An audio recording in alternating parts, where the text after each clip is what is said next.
at number 5 we have Lotus Hall. This place may be the most haunted house in all of Ireland, and it is said to be haunted by the devil himself. Lotus Hall is a large country house located on the Hook Peninsula in County Wexford. In 1170, Raymond le Gros came to the county and built this massive castle, which was known as the Houseland Castle. The Redmond family replaced the original castle with another in about 1350. This second castle was known as the Hall, or Redmond Hall. Later in 1872, John Henry Wellington Graham Loftus undertook an extensive rebuilding of the entire mansion, adding many of the famous elements like the grand staircase, mosaic tiled floor, elaborate parquet flooring, and technical elements that hadn't been seen in houses in Ireland at the time, such as flushing toilets and blown air heating. Charles Tottenham became the lord of the manor in 1752 by marrying the Honourable Anne Loftus, the daughter of the first Viscount Loftus, and they had 6 children. However, his wife became ill and died while the girls were still young. 2 years later, Tottenham married his cousin Jane Cliff, and they lived together, along with one of Charles's daughters in Loftus Hall. One evening, Charles was resting in his home in 1775 with his second wife and daughter from his first marriage, Anne, while the Loftus family were away on business. During a storm, a ship unexpectedly arrived at the Hook Peninsula,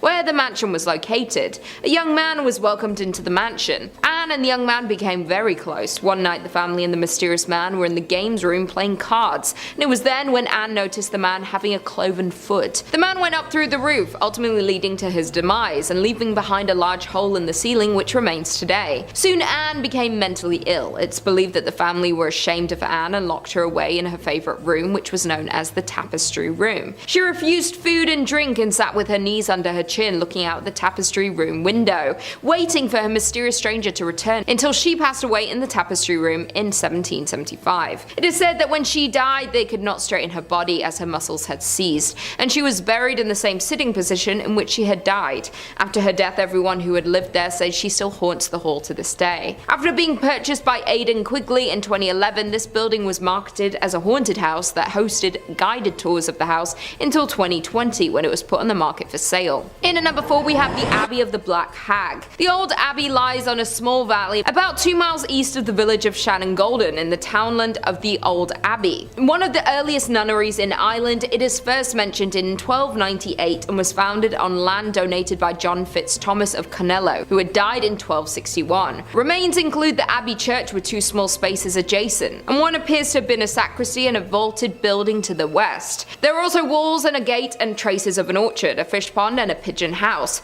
Modifications to the church in the 15th century saw the inclusion of an east window in the church as well as a doorway in the north. Traces of window decoration, columns and carved tombstones remain. Barrels were also located and the church plate was reportedly found in the late 18th century. It is said that the last abbess terrified the local population with her use of the black arts and sexual practices in a room to the south of the church, and is now called the Black Hag Cell. After the closure of the abbey, the hag remained there and continued to perform her unholy acts, and it's believed she lived unusually long, which caused her ancient skin to become darker and darker over time. Another legend is regarding the Earl of Desmond, and that during his escape from one of the many battles between the Geraldines and the Butlers, the Countess was wounded by an arrow. The wound was so serious that the Earl believed the Countess had died and buried her beneath the altar in the main chapel. The Countess awoke to find herself buried alive, and when people would see a ghostly figure they went to her gravesite and they had found her finger bones had been worn out from clawing at the coffin, and it's believed her screams can still be heard to this day. In at number 3 we have Halalgar Cemetery. There are many cemeteries around the world and many of them are haunted, and that's also the case for the Halalgar Cemetery. This cemetery is one of the most famous in Iceland and is often called the Old Churchyard. Opened in 1838 in Reykjavik and is the largest 19th century cemetery in all of Iceland, and was replacing a previous burial ground used since the Viking times. The city placed the graveyard on a small hill a couple of blocks up the city's central pong. Some of Iceland's most famous people are buried here, including John Sigurðsson, the father of Icelandic independence, Johannes Sveinsson Kjarval, Iceland's most famous painter, and Ingeborg Bjarnason, the first woman member of parliament. The graveyard also houses many of the victims of the 1918 Spanish influenza pandemic and a monument to French sailors who were lost at sea. In a country with minimal trees, the cemetery is covered. It's practically a forest, which makes this resting ground that much more eerie. The graves are surrounded by willow, spruce, birch and rowan trees. Many come to pay respects to the legendary Icelandic buried here, but many believe the old Vikings previously buried here along with the influenza victims are the ones who haunt the living to this day. A videographer from New Zealand that films his travels visited Iceland and went to the cemetery during the night, and he claims to have caught orbs on camera that were floating in and around the gravestones. He had created an entire video of this finding, and he was convinced that there is paranormal activity at this cemetery, and he was thoroughly spooked during his time there. Many paranormal investigators and ghost hunters come to try and interact with these spirits. Locals and tourists who have visited the cemetery have seen spirits and have felt that they are being watched. Many believe the spirits often haunt the grounds at night time, so if you're planning a trip to Iceland, I would avoid the cemetery, especially after the sun goes down. In at number 2 we have the Priest's Stone. Many people in Iceland and in the surrounding areas believe in and have many tales of elves, trolls and fairy people. One of the most famous tales is about Haunted Rock, where a kind and loving priest spirit haunts and terrorizes his love even after death, and he still haunts the rock and the people who visit it. The story has been told for ages and are very well known among the people of Iceland. It took place in Hólmgardr, not far away from a town of Akureyri. The story has slightly changed over time, but it's believed that it started on a stormy night before Christmas, when a priest's apprentice rode quite a distance to meet the woman he was in love with. On the way there, the weather was rough, and he drowned while crossing a raging river, and only his horse survived. His love, not knowing of his death, gets a visit the next evening. In the darkness, she believed that it was the priest's apprentice and goes out with him on his horse. During the ride, the man's hat falls off, revealing it was a skeleton. She gains no peace from this ghost, who wants her to join him in death. She goes to a sorcerer for help, and he achieves putting the ghost to rest, but it was on unholy ground, right outside the graveyard at the country church at Mykra. The cursed stone is still believed to hold the lovesick priest's apprentice captive to this day, and the stone is still very visible. Due to this famous tale, many tourists and locals come to see the cursed rock, hoping to come in contact with the priest's apprentice's ghost. In at number 1 we have Hooy House. The most haunted place in all of Iceland is the Hooy House. It is believed by locals and tourists to be the most haunted place. This home is located in the city of Reykjavik. It was built back in 1909 and sits on the waterfront just off Borgartun. This home was inspired by Nordic Art Nouveau and was constructed in Norway and shipped to Iceland. The Hooy home has a haunting history. It was initially built for the French consul Jean-Paul Boulogne in Iceland. Then it was sold to a judge and a poet in Einar Benediktsson, who claimed it was haunted by the ghost of a young woman often nicknamed the White Lady. The ghost is that of Solberg Jonsdottir, who had poisoned herself after Einar's verdict on a notorious case. At the home, she would often appear at the night and haunt him, and the owners of the home claim to hear strange noises and see the figure of a woman in the early hours of the morning. Other accounts believe that she had drowned, or that the home was built on Viking burial site where the souls of the Vikings still roam the house and the land around it. This home is best known for in 1986 when former US President Ronald Reagan and Soviet leader Mikhail Gorbachev, where they discussed negotiations on military control and disarmament. The Hooy has come to represent Iceland's diplomacy and the start of the demise of the Cold War. In 2015, a sculpture of Einar was made and is displayed outside the home. It has also housed many other famous figures over the years, including Queen Elizabeth, Winston Churchill, and Marlene Dietrich. Nowadays, the Hooy is owned by the city of Reykjavik and is currently used for official receptions and meetings, and is not open to the public, but many locals and tourists flock to explore the home from the outside, hoping to come in contact with the ghost of Solberg. Number 5 on this list is Kini Castle. Kini Castle was a castle built in the 13th century in south-central Poland. This castle was host to many battles over the years until it ultimately fell in the 18th century. Many Polish kings lived in this castle, at least at one point of their reign, and at one point it was rather marvelous. Now it's a ruin of its former self and still haunted by a ghost of a past royal. Queen Bona Sforza lived a very interesting and lavish lifestyle for someone in the 1500s. She was initially born in Milan to a very wealthy and powerful Italian family.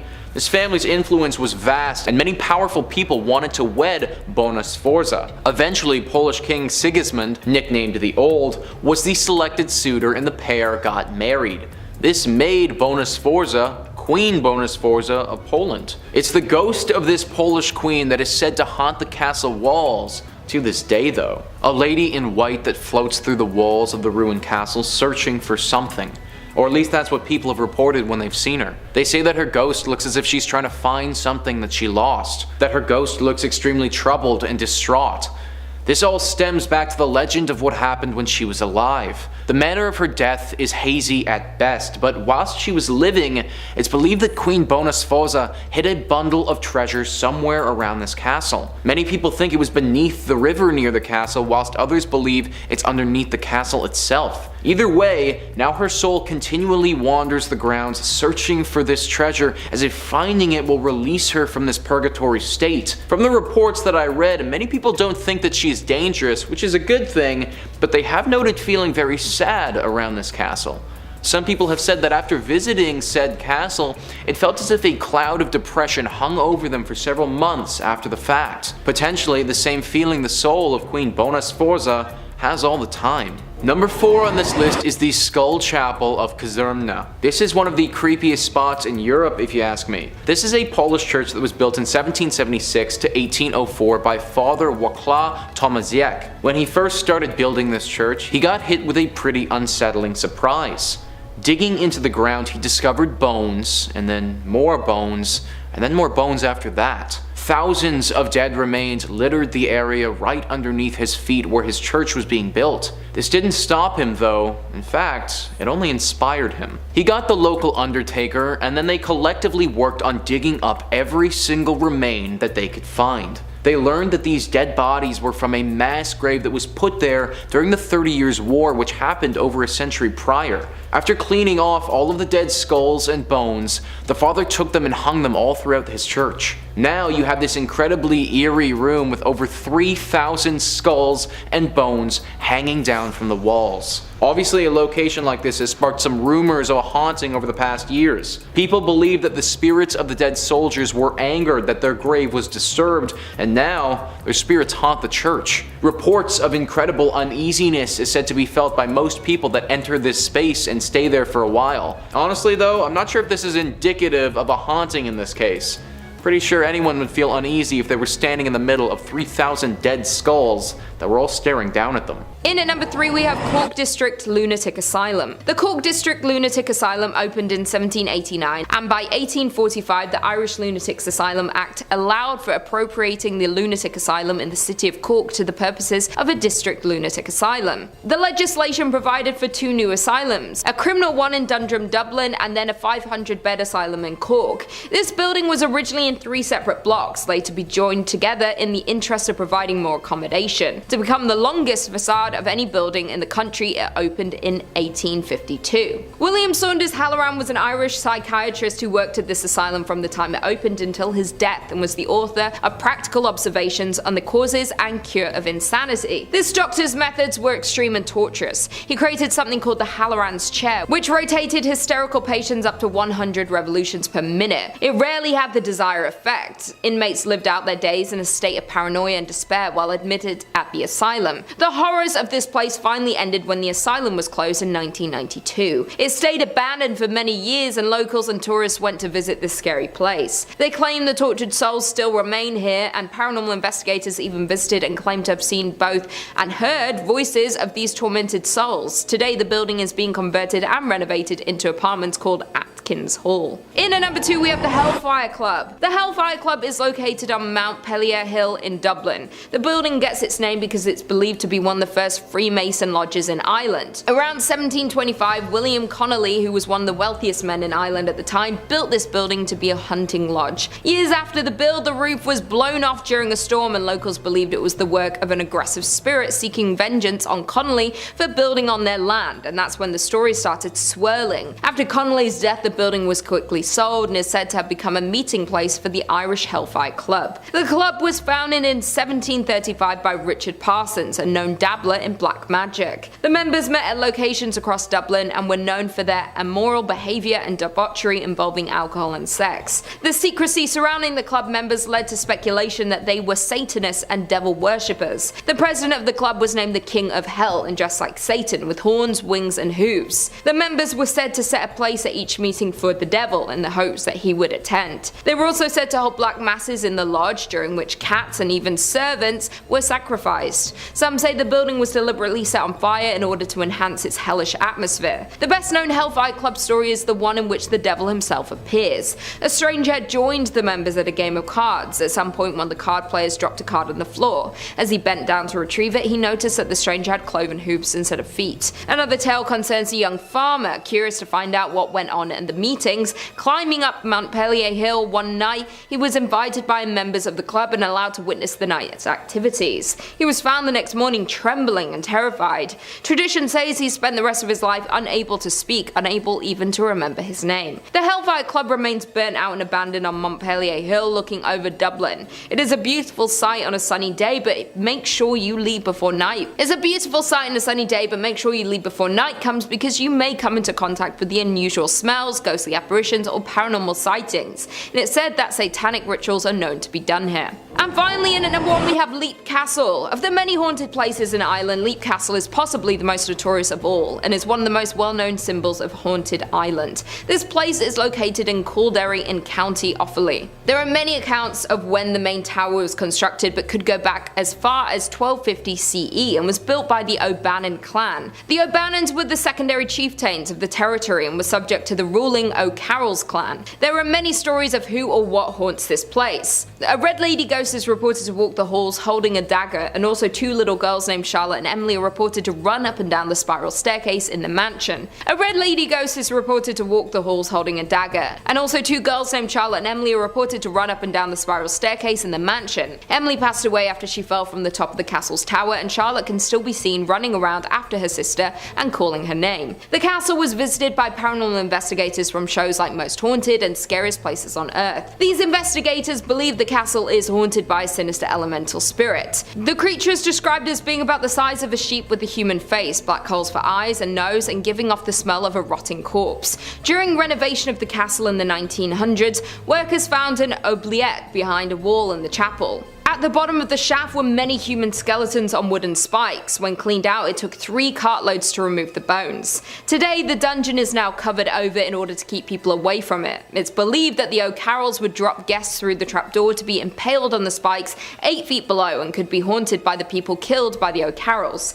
The castle describes itself as the world's most haunted house, due to the numerous amounts of spirits located here. Coming in at number 5 we have Balgal Castle. The Balgal Castle is said to be one of the most haunted places in Ireland and is haunted by many different ghosts. The haunted castle is in the village of Ballygally in Northern Ireland and overlooks the sea at the head of Ballygally Bay. The castle was built in 1625 by James Shaw of Scotland, but now is run as a hotel. The most well-known ghost is that of Lady Isabella Shaw, or nicknamed the Ghost of Ballygally. Legend has it that her husband Lord James locked her away in a tower where she was supposedly pushed to her death. She is said to roam the halls of the castle looking for her child, who was taken away from her at birth from her cruel husband, Lord James. Many people who stay in the castle say that they are woken up throughout the night due to her knocking on their bedroom doors. The tourists often climb the spiral staircase to view the ghost room where Lady Isabella lived out her final days. In 2003, one of the managers of the hotel, Olga Henry, was once a skeptic of ghosts and paranormal activity. But after spending some time working at the hotel, she stated that she believes there is definitely something in the hotel. According to Olga, one guest was staying in one of the rooms in the tower beneath the popular ghost room, and in the middle of the night he had awoken suddenly, believing he was at home and one of his children had laid a hand on his back. He woke up and said that he could hear a child running around the room and laughing, but he couldn't see anyone around, so he ran out of the room and into the lobby. He was so terrified from what he had experienced and checked out right away and never returned to the hotel again. In December of 2003, Olga was setting up the dungeon room in the tower for guests arriving for a meal. She set up the tables neatly, then locked the room before leaving. Just before the guests were set to arrive, she went back into the room and the tables were now a mess with unfolded napkins and glasses with an unusual scum around them, and were now arranged in a circle on the table. Several paranormal investigators and mediums have come to the castle to investigate over the years. A group of mediums that spent the night at the hotel had reported that they had detected more ghosts than there were guests staying at the hotel at the time. In at number 4 we have Lunatic Castle. Lunatic Castle has an extremely sinister history and is haunted by a woman known as the Red Mary. This castle was originally a basic 5-story Irish tower house which was built around 1480 by a member of the O'Brien family, who were one of the last of the High Kings of Ireland and a direct descendant of Brian Boru. In 1639, Conor O'Brien married a woman named Mary Ní Mahone, and she became one of the most famous women in Irish folklore who, due to her flaming red hair, was commonly known as Red Mary. She was born in 1615 and she was married before Connor, but her previous husband died mysteriously and she gained control of his fortune. Due to the fortune, the newlyweds built a large mansion onto the Tower House. In 1651, Connor O'Brien died in battle and the Red Mary married once again, and again, and again. It is believed that she had been married a total of 25 times. After the Red Mary died, the castle had various occupants in later years until it fell into ruins at the end of the 18th century, and lays abandoned to this day. But it's often visited by ghost hunters and paranormal investigators. It's believed that the Red Mary haunts the castle after her death to this very day. Mary was said to have a foul temper, and if her servants were to displease her, they would be hung out of one of the castle windows, the men by their necks and the women by their hair until they passed away. It's even said if the maids didn't learn to do whatever the Red Lady said, then she would injure them so heavily they would bleed. After her death, it's not known exactly where she is buried, but many think she is beside the castle, and locals and tourists claim to have seen an eerie womanly figure walking the halls of the castle, often looking out the windows, giving this castle the name of being one of the most haunted Irish castles. In at number 3 we have the Crumb. Located in Northern Ireland, Crumlin Road, Gal, or so often called the Crumb, is reportedly one of the most haunted places in Belfast. This former prison was built in the Victorian era and was designed by Sir Charles Lanyon in 1845. It is their only Victorian era prison remaining in Northern Ireland and was one of the most advanced prisons of its day. This prison held some of the most dangerous and mentally ill people in all of Ireland, and many prisoners passed away while staying here, and they believed to haunt the building to this day. The prison had brutal conditions and children were even held there as young as 6 for petty crimes like stealing food.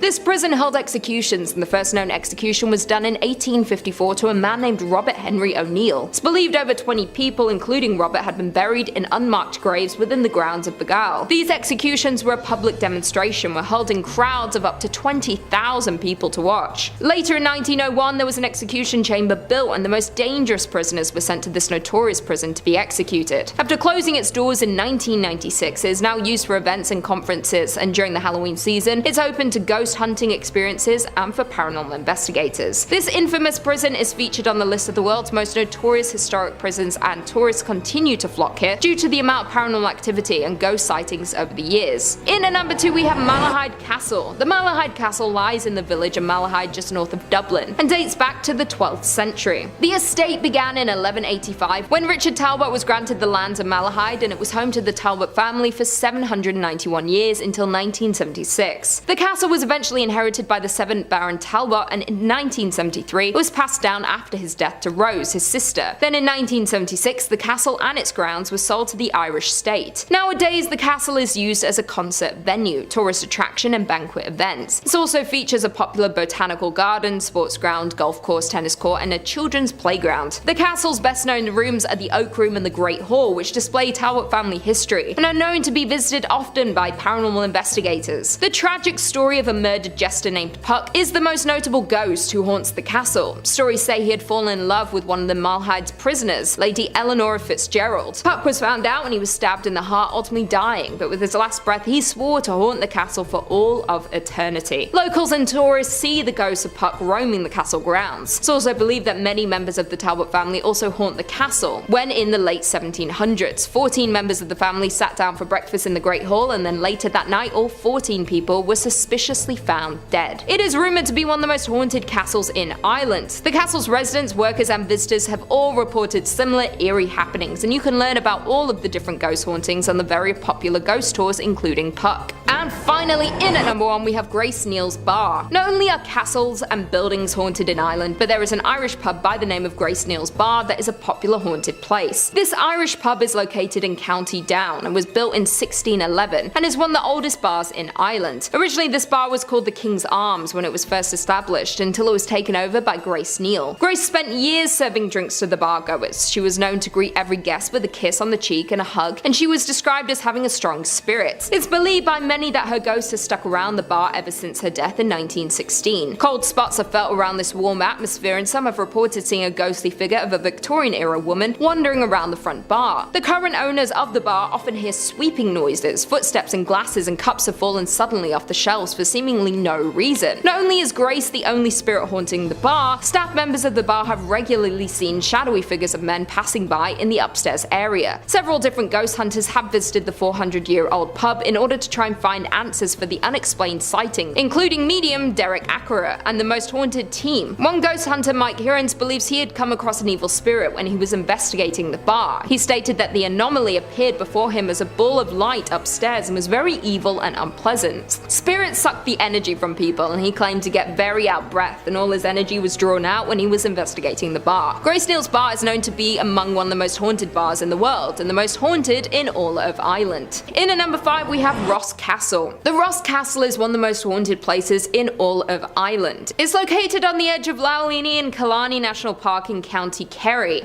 It was built in the late 15th century by the local ruling clan, the O'Donohues, then changed ownership to the McCarthys in 1580, and finally was leased out to Sir Valentine Brown. But then in 1688 they were exiled after the Glorious Revolution.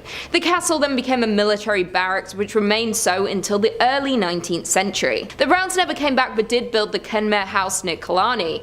Legend has it that Mr. O'Donoghue jumped or was sucked out of the window of the grand chamber at the top of the castle and disappeared into the waters of the lake along with his horse, his table and his library. It's believed that Mr. O'Donoghue now lives in a great palace at the bottom of the lake where he keeps a close eye on his home and haunts many of the newcomers and tourists that visit the castle to this day. Another story is that in 1536 one of the owners of the castle was Richard Nugent, who was nicknamed the Black Baron, and he had a daughter named Sabina. When Sabina was on a walk along the water by her home, she encountered a man named Orwin, who was the son of an O'Reilly chieftain who was the sworn enemy of the Black Baron. They chatted for a while and they swore to meet again. Over time they met every day in secrecy and soon fell in love, but they knew they could never be together because of the feud between their families. Sounds like Romeo and Juliet. With no hope for them in sight, they just decided to elope. One night they met again, decided to flee together, and they boarded a boat and started travelling down the lake when a storm came out of nowhere. The waves became too much for them and the boat flipped. Orwin unfortunately drowned because of this. Sabina did survive, but knowing her lover was gone, she locked herself up in the castle's tower, didn't eat or drink until she fell into a deep sleep to never wake up again and finally be with Orwin again. Sabina eventually did pass away because of this, and to this day she continues to haunt the castle. Visitors and guests make frequent encounters with her spirit, saying she is still searching for her lover so they can reunite again. And the Black Baron's presence has also been reported by visitors in and around the castle on numerous occasions. Many tourists have frequently reported waking up numerous times throughout the night, hearing sounds of doors shutting on their own and whispering noises. Few others have also said they feel an eerie presence sitting next to them while in bed. Coming in at number 4 we have Castle Leslie. Castle Leslie is a massive castle that was home to the Leslie clan, and the Castle Leslies lay on a private 1,000-acre country estate located in County Monaghan. The Leslie family has lived in the estate since 1665, when the land was purchased and given to John Leslie by King Charles II. So he moved in, and he lived in the castle with his wife Anita and family. Many tourists and guests have recalled seeing many unexplained things throughout the castle, but the Red Room in particular was the most haunted of the entire castle. It was the centre of the family life at the castle for centuries, especially because it was where Anita Leslie King gave birth to her daughter Leonie in this room. Many of the family throughout living in this castle claim to see people, hear things and feel ghostly presence in the room. Due to so many people going in and out of the Red Room, it makes sense that it's the most haunted of all rooms in the castle. It's believed that Anita had died in the room, and you can apparently see her and John both walking around the estate trying to find each other and be together again. The castle is now used as a hotel room, and each room is named after members of the Leslie family. So if you ever want to come in contact with members of the late Leslie family, many of their ghosts are seen in their specific rooms, and you can book your stay in any room in the castle, even the Red Room. Not only is it a very popular tourist spot and a hotspot for paranormal investigators, but in 2002 it gained media attention when Sir Paul McCartney married Heather Mills in the church, which is located on the estate. Also, various members of the Churchill family have visited the castle due to family ties they have with the Leslies. In at number 3 we have Clifton Castle. Clifton Castle is located in County Galway and was built in 1818 for John Darcy, who was a local landowner and the owner of the town of Clifton. He had a castle built for him and his large family while he was busy building up the town, and it's where they all stayed for the next 2 decades. In 1839 John died and his oldest son Hyacinth inherited the estate, but everything went downhill in 1845 when famine hit. As hunger struck, the tenants of the Darcy estate gathered on the lawn of the castle to beg and plea for work or food. However, they couldn't get anything, and many of them died of starvation on the castle grounds. After the family's death, many peasants moved to the remains of the castle for shelter, but many of the poor died here.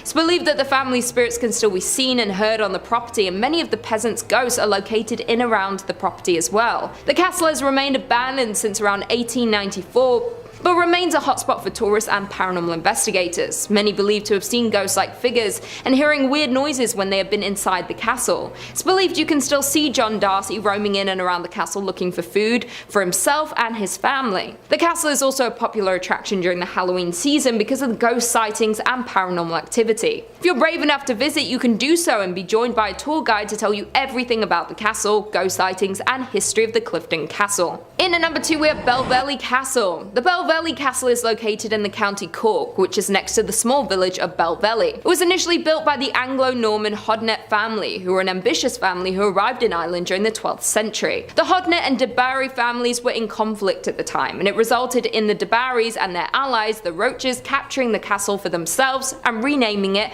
Barrymore. Then later on, Sir Walter Raleigh gained ownership of the castle. During the 1800s, the castle fell into ruins after many years of being abandoned. It's believed that a faceless woman haunts the castle to this day, and it's Anglo-Norman Hodnet's wife, Margaret. The story says that she had an on and off relationship with a local lord named Clon Rockenby, who had asked for her hand in marriage on many occasions, but she refused. Clon was humiliated and decided to raise a small army to go to the castle and take Margaret by force. The Hodnets fought back against Clon and his men, and a standoff began for an entire year. When Clon finally was able to enter the castle, he was shocked to see the state of Margaret. She was starved and looked like a skeleton basically, a shadow of her former self. Clon was enraged and smashed her favourite mirror to pieces. Margaret was known for her love of mirrors to remind her of her renowned beauty, and at the time mirrors were a status symbol with the wealthy. After seeing the mirror shatter, one of the Hodnets killed Clon with a sword. After these events, Margaret descended into insanity. She was said to have sought out mirrors constantly to check if her beauty had returned. Apparently there is one stone on the castle's wall which had been rubbed smooth over the years, said to be the spot where her favourite mirror used to hang. Because she never got her beauty back, she now haunts the castle after passing away, faceless, looking for mirrors around the castle. Many tourists and locals have seen the faceless woman in and around the castle walls. And finally, in at number 1 we have Charville Castle. The Charville Castle is a Gothic style castle and is located in County Offaly. It was built by Thomas More in 1641, and the estate was passed through the hands of Charles More, Lord Tullamore, who was the grandson of Thomas, and when he died in 1674 it went to Jane, then to Charles William Berry.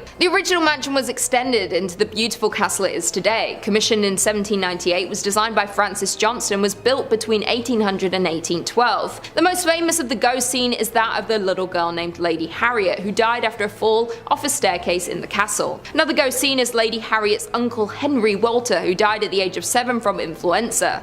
Although he died in London, his body was brought to Ireland and he was buried in the family vault. The volunteers describe Henry and Harriet as terrible twins, as these spirits seem to be very mischievous, and there is even a famous picture taken in the castle that shows a shadowy little boy. The library that is located in the castle is said to be a hotspot for paranormal activity. People who have visited the library have witnessed a dark shadowy form of an older person on the grounds coming from the door, so the children aren't the only ghosts located in the castle. The Charville Castle has been claimed to be the most haunted building and grounds in all of Europe. It appeared on many TV shows like Most Haunted, Scariest Places on Earth, and Ghost Hunter International. It was also the location for many movies like Becoming Jane, Northanger Abbey, and The Green Knight. It's a huge haunted attraction and has been visited by many different psychics and paranormal investigators. In at number 5 we have Ghost Castle.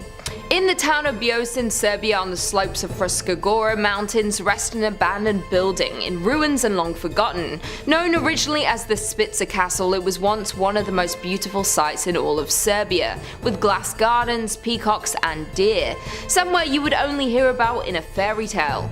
It was built in the late 19th century by Edward Eddie Spitzer, who was the co-owner of the Biesen cement factory. Spitzer hired the famous architect Imre Stindl, best known for his work on the Hungarian Parliament building in Budapest. The architectural styles of Spitzer Castle include elements of Gothic, Renaissance, Baroque and Romanesque art.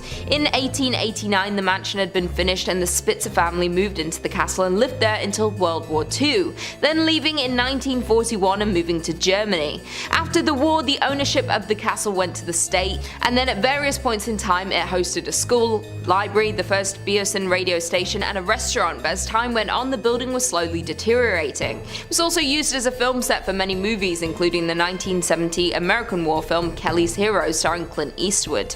Today the castle is deserted, surrounded by wires, without door or windows and crumbling rooftops. The locals had nicknamed the building as the Ghost House due to many people hearing, seeing and coming into contact with paranormal entities.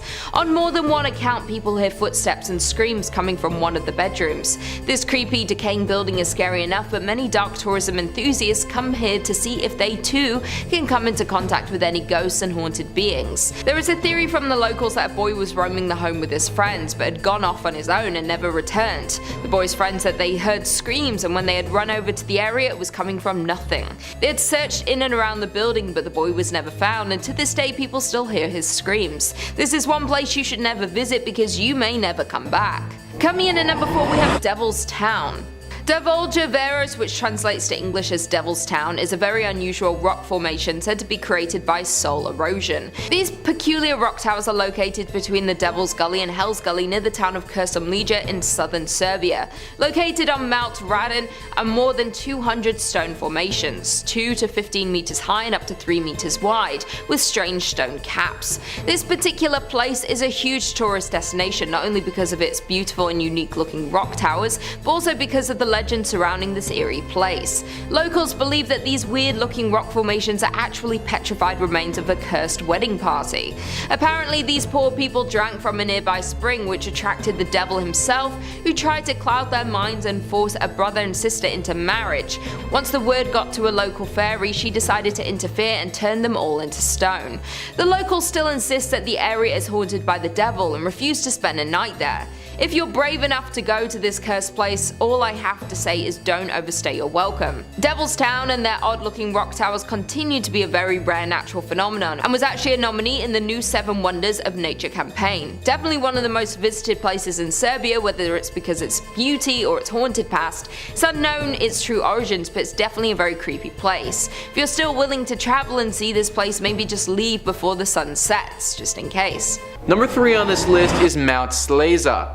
Mount Slaza is a Polish mountain in the Sudeten Foreland, southern Poland. This mountain has an incredible amount of lore and history connected to it. There's a great article detailing the power connected to this mountain called Psychic Haunting Mount Slaza, written by a man named Nathan, and I'm going to quote his article now. The truth is that Slaza is an ancient ritual site of local Celtic culture, later on used by other pagan societies before Christianity came. Over hundreds of years, the place filled with positive spiritual energies, and for this day, these energies can be sensed. It's also a haunted place, but not by some ghosts and apparitions, but by real spirits, and I'm talking about spirits that were never human. Some people call these entities the spirits of nature. In any case, these are the spirits of the mountain. They protect it and they help people in their spiritual pursuits. As spirits of this sort, they can be very helpful, but also very dangerous if you fail to show them proper respect. Unfortunately, a lot of tourists fail to show this kind of respect by leaving rubbish on tourist routes or even by sitting on cult sculptures. Don't do this no matter what kind of sacred place you're visiting. You wouldn't sit down on a crucifix if you're Christian, would you? So that's the history of this mountain and how it's come to be haunted by some ancient spirits. Now the good thing about this mountain is if you ever do decide to go, you don't need to be haunted. If you walk in and you show these ancient spirits respect, then you may even receive a good vision from them.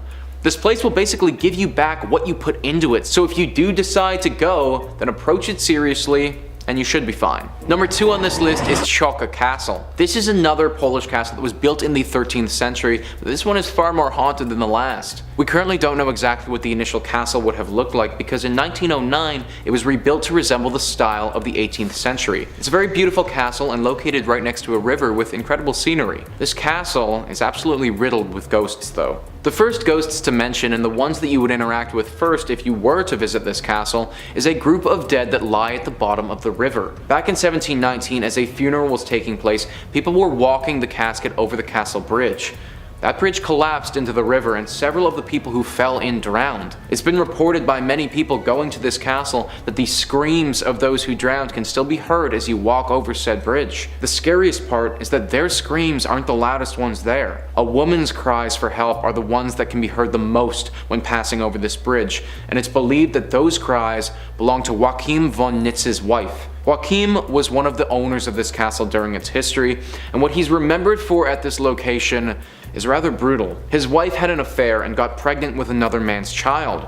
Joachim felt exceptionally betrayed and hurt, so he responded by drowning his wife in that river. This wasn't enough for him though, because he actually allowed her to give birth, and then as she watched, he took her newborn child and bricked it up in the chimney. This is why when people pass by the chimney in this castle, the screaming of a newborn can be heard ringing throughout. Believe it or not though, there's still another ghost that haunts this place. This woman's name was Gertrude, and she lived at this place before any of the other ghosts did. One evening she got in a heated argument with her brother. This sparked her inevitable betrayal, where she set an army upon this castle. They didn't conquer the castle though, and she was found out. Her brother held nothing back and beheaded her for her actions, whilst also cursing her in the process. Now her spirit is cursed to live in this castle forever. For anybody that's counting, that makes 4 separate ghosts that live at this castle. Certainly not a spot that I would recommend visiting. Number 1 on this list is the Rice Complex. The Rice Complex is a massive underground city with a connection of tunnels that is located inside the Owl Mountains. This was a project that the Germans started in World War II in 1943. Now, the exact purpose behind this project is currently unknown. However, most assume that it was going to act as a secret German military defense base. It was never fully finished, with about only half of the project getting constructed. But if it ever was fully constructed, then capturing it would have been extremely difficult, considering it would have been impossible to bomb as it's located in a mountain, and physically storming up said mountain to take it would have proven even more challenging. Even though it's only half finished, there was still a massive amount of infrastructural work done on this project. It's estimated that 257,000 cubic meters of reinforced concrete was brought into these tunnels during the 2 years it was under construction. It's also believed that some of the tunnels and pathways haven't even been discovered yet. This is partly because some of the tunnels have flooded over the years, but frankly, could be a blessing in disguise, as they're said to be very haunted. Now, I don't think I need to describe in detail some of the brutalities that the Germans committed during World War II. We're all aware of how abhorrent some of those actions were. The construction of this project, it was no exception. Many of the prisoners who were forced to work on this complex were either killed or died from being overworked. Lots of people lost their lives far too soon, and it's really sad to think about. The people who have been in these tunnels have said that all of that brutality left its mark. Some of the souls of those who died here still haunt it to this day. People have reported seeing ghostly apparitions wandering through the tunnels, and the sounds of hard labor reverberating throughout. I'm not actually even sure if you can visit this place, but I wouldn't recommend going even if you could. Number 5 on this list is Mary King's Close. Mary King's Close is known to most as being Scotland's most haunted street. It's a very dark and mysterious looking street. I'm not sure if we have any Harry Potter fans watching, but it reminds me of the dark part of Diagon Alley. Just really strong and creepy vibes. It leads off of Edinburgh's Royal Mile, which is the road coming from Edinburgh Castle. This close was apparently gated off in the past during an outbreak of the plague and was left like this for a long time. Only pretty recently has it been reopened, but ever since it has, the reports of hauntings have run rampant. The most commonly spotted spirit here is that of a young girl. Nobody knows her name or why she's there, but she'll often appear holding a little plush bunny rabbit and run through the close. She's said to be devilishly tricky as well, and will often steal tiny things off of your person as you pass by without even realizing. Phones, wallets, rings, necklaces, tiny things of this nature are often reported being lost or stolen after walking through the close. Some people think that when this place got bricked up, she was actually forgotten about in here and then died. I'm not sure how someone could possibly have forgotten a little girl here as they were locking it up, but I suppose anything is possible. Either way, it is deeply haunted now, and if you do go, then make sure you leave all your valuables at home. Number 4 on this list is Stirling Castle. Stirling Castle is one of the most haunted castles in all of Scotland's history and is located on top of Castle Hill. Great Castles writes, "The most famous spirit to call Stirling Castle home is the ghost of the Green Lady. Stirling Castle still serves as the home to a garrison, and one evening she delayed dinner in the officers' mess when she materialized behind the chef who was preparing the meal for the soldiers. Feeling as though he was being watched, he turned around only to see her green, translucent form standing behind him, at which time he fainted. She simply vanished on this occasion, but her appearances are usually a harbinger of bad things to come. On several occasions, her visits have occurred shortly before fires or other mishaps at the castle. The ghost of a pink lady sometimes can be seen leaving the castle and walking to the neighboring church of the Holy Rood Ladies' Rock. This was an elevated location where the ladies of the court would go to watch knights participate in jousting tournaments. Some believe the Pink Lady is the ghost of the sole survivor of Edward I's siege of the castle in 1304.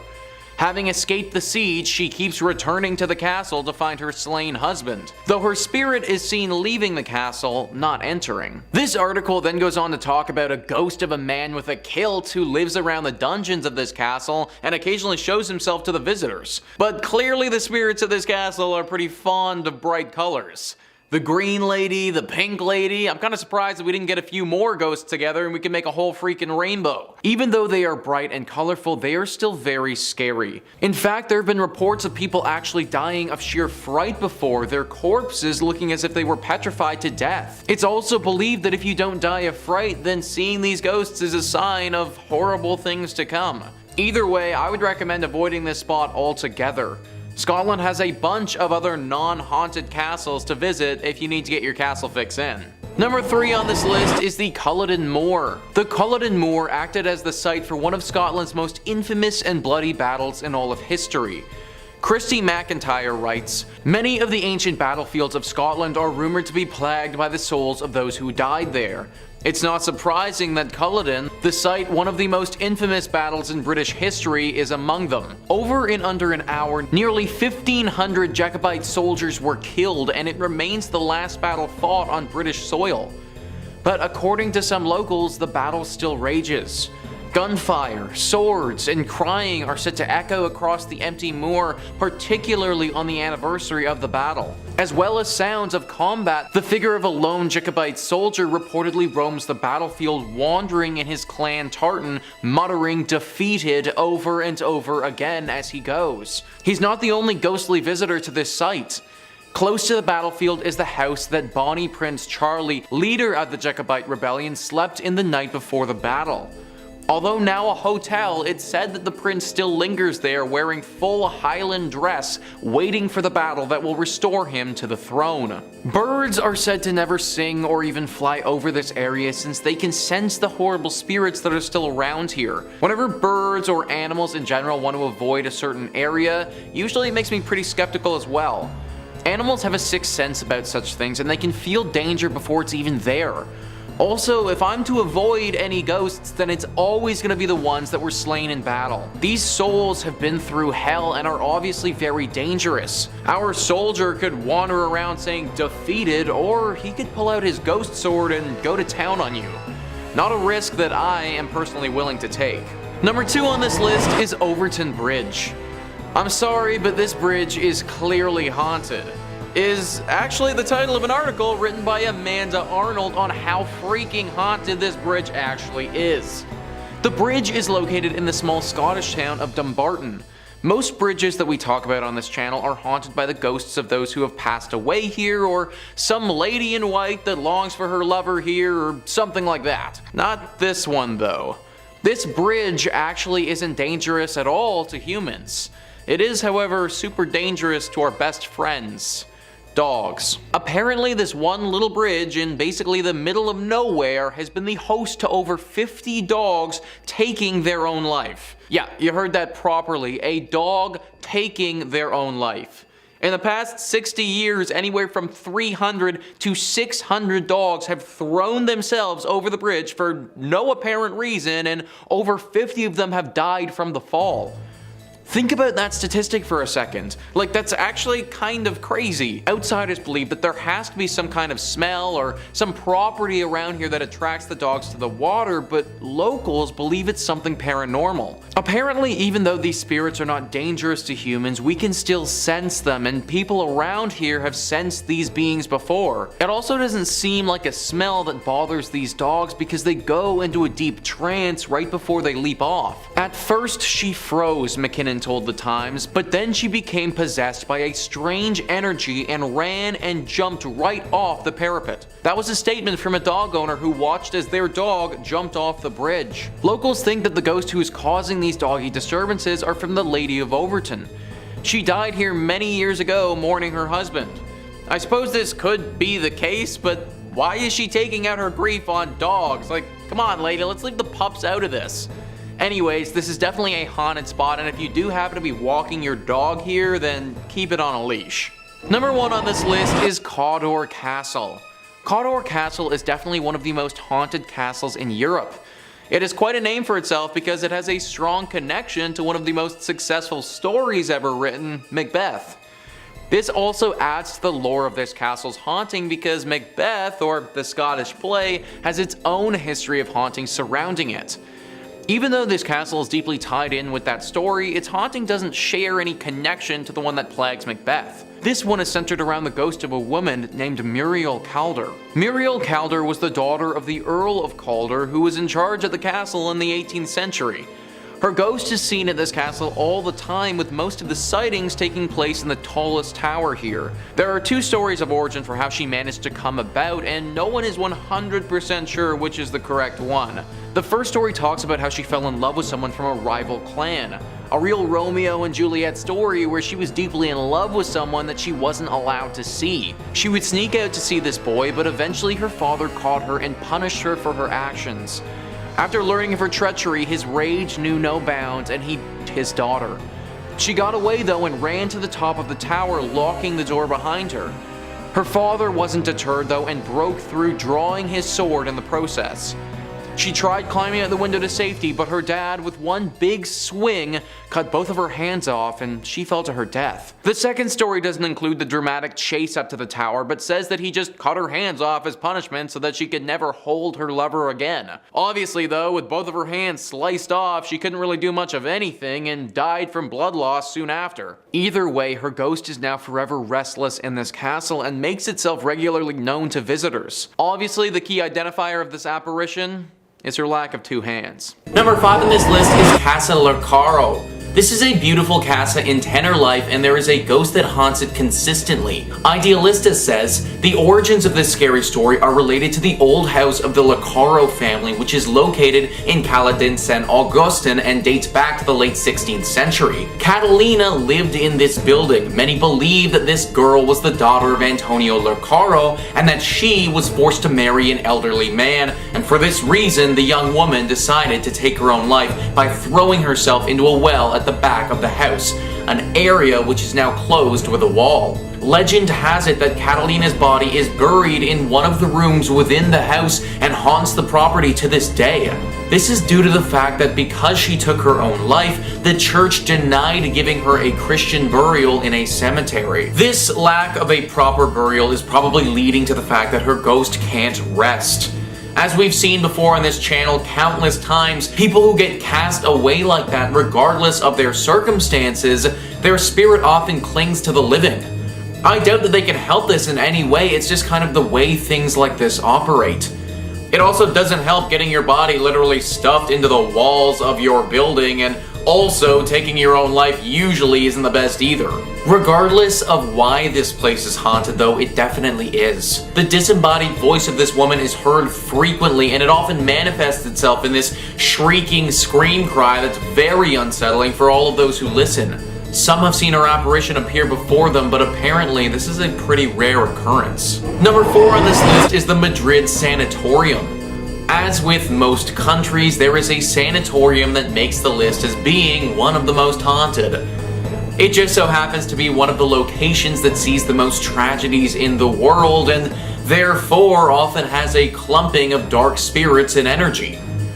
Idealista says, this sanatorium in the region of Madrid was built in 1941 to treat some of the most serious diseases that were plaguing the civilian population back then. These diseases were tuberculosis, leprosy, polio, fibrosis, and lung cancer. It was eventually converted into a psychiatric hospital, and in 1995, it closed its doors once and for all. Until not long ago, it was possible to go inside and visitors could find the records and personal objects of former patients. Those who have been there speak of mysterious presences in the corridors, electrical devices that strangely stop working for no reason, and doors that suddenly close violently. Many people also claim to have seen lights in the immensity of plants that resemble lanterns walking around.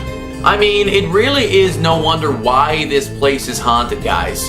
We went from a sanatorium to a psychiatric hospital, and it's clear that both places saw a lot of death in their time.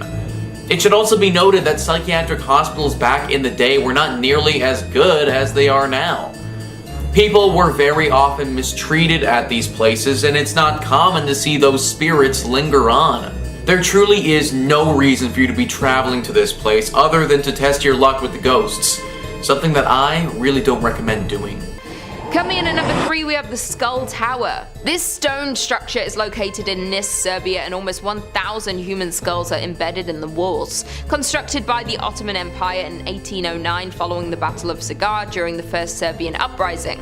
During the battle, Serbian rebels under the command of Stephen Sindelik were surrounded by the Ottomans on Siga Hill near Nis. Knowing that he and his fighters would be killed if they were captured, Stephen detonated a powder magazine within the rebel entrenchment, killing not only himself but also his fighters and the Ottoman soldiers. After this massacre, the governor of the Rumelia Eyalet, Hushid Pasha, ordered that a tower be made from the skulls of the fallen. The tower is 15 feet high and consisted of 952 skulls embedded on 4 sides in 14 rows. So many lives were lost at the Skull Tower, and the history and skulls displayed are proof of that, and many believe that these lost souls still roam the area and is considered to be a very haunted attraction in Siberia.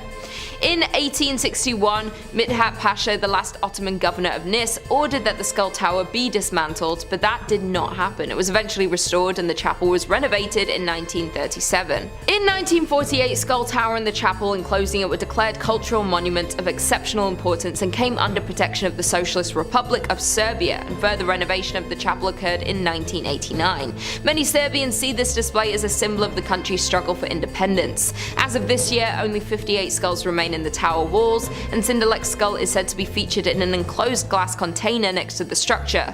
The Skull Tower is a very popular tourist attraction, visited by 30,000 to 50,000 people annually to see this eerie and creepy display. Coming in at number 2, we have Mount Rattan. This is a mountain located in eastern Serbia between the towns of Bolijevac and Sokobanja, and is one of the highest peaks in Serbia and is another huge phenomenon. Many stories have emerged from onlookers and tourists that go to Rattan. Stories about unusual flying objects which circle around the peak, fiery spheres, aliens and voices in unknown languages have been some of many things people experience here. This mountain is also talked about by many due to its beauty, size and perfect geometrical shape resembling a pyramid. Rattan actually has the same angle of inclination as the Pyramid of the Moon in Mexico, and same angles as the Pyramid of Cheops, and many believe that this is not coincidence. The mystery surrounding Rattan is still the reason for many scientists' arguments. Some say the mountain is actually an ancient pyramid, a natural wonder, the work of a higher power of even aliens. Another local legend explains that the castle of a wizard was located on Rattan Mountain, where he held his treasure, but the castle had eventually disappeared within the mountain, trapping the wealthy sorcerer inside with his treasures, making this a very popular location for treasure hunters in search for lost gold and gems.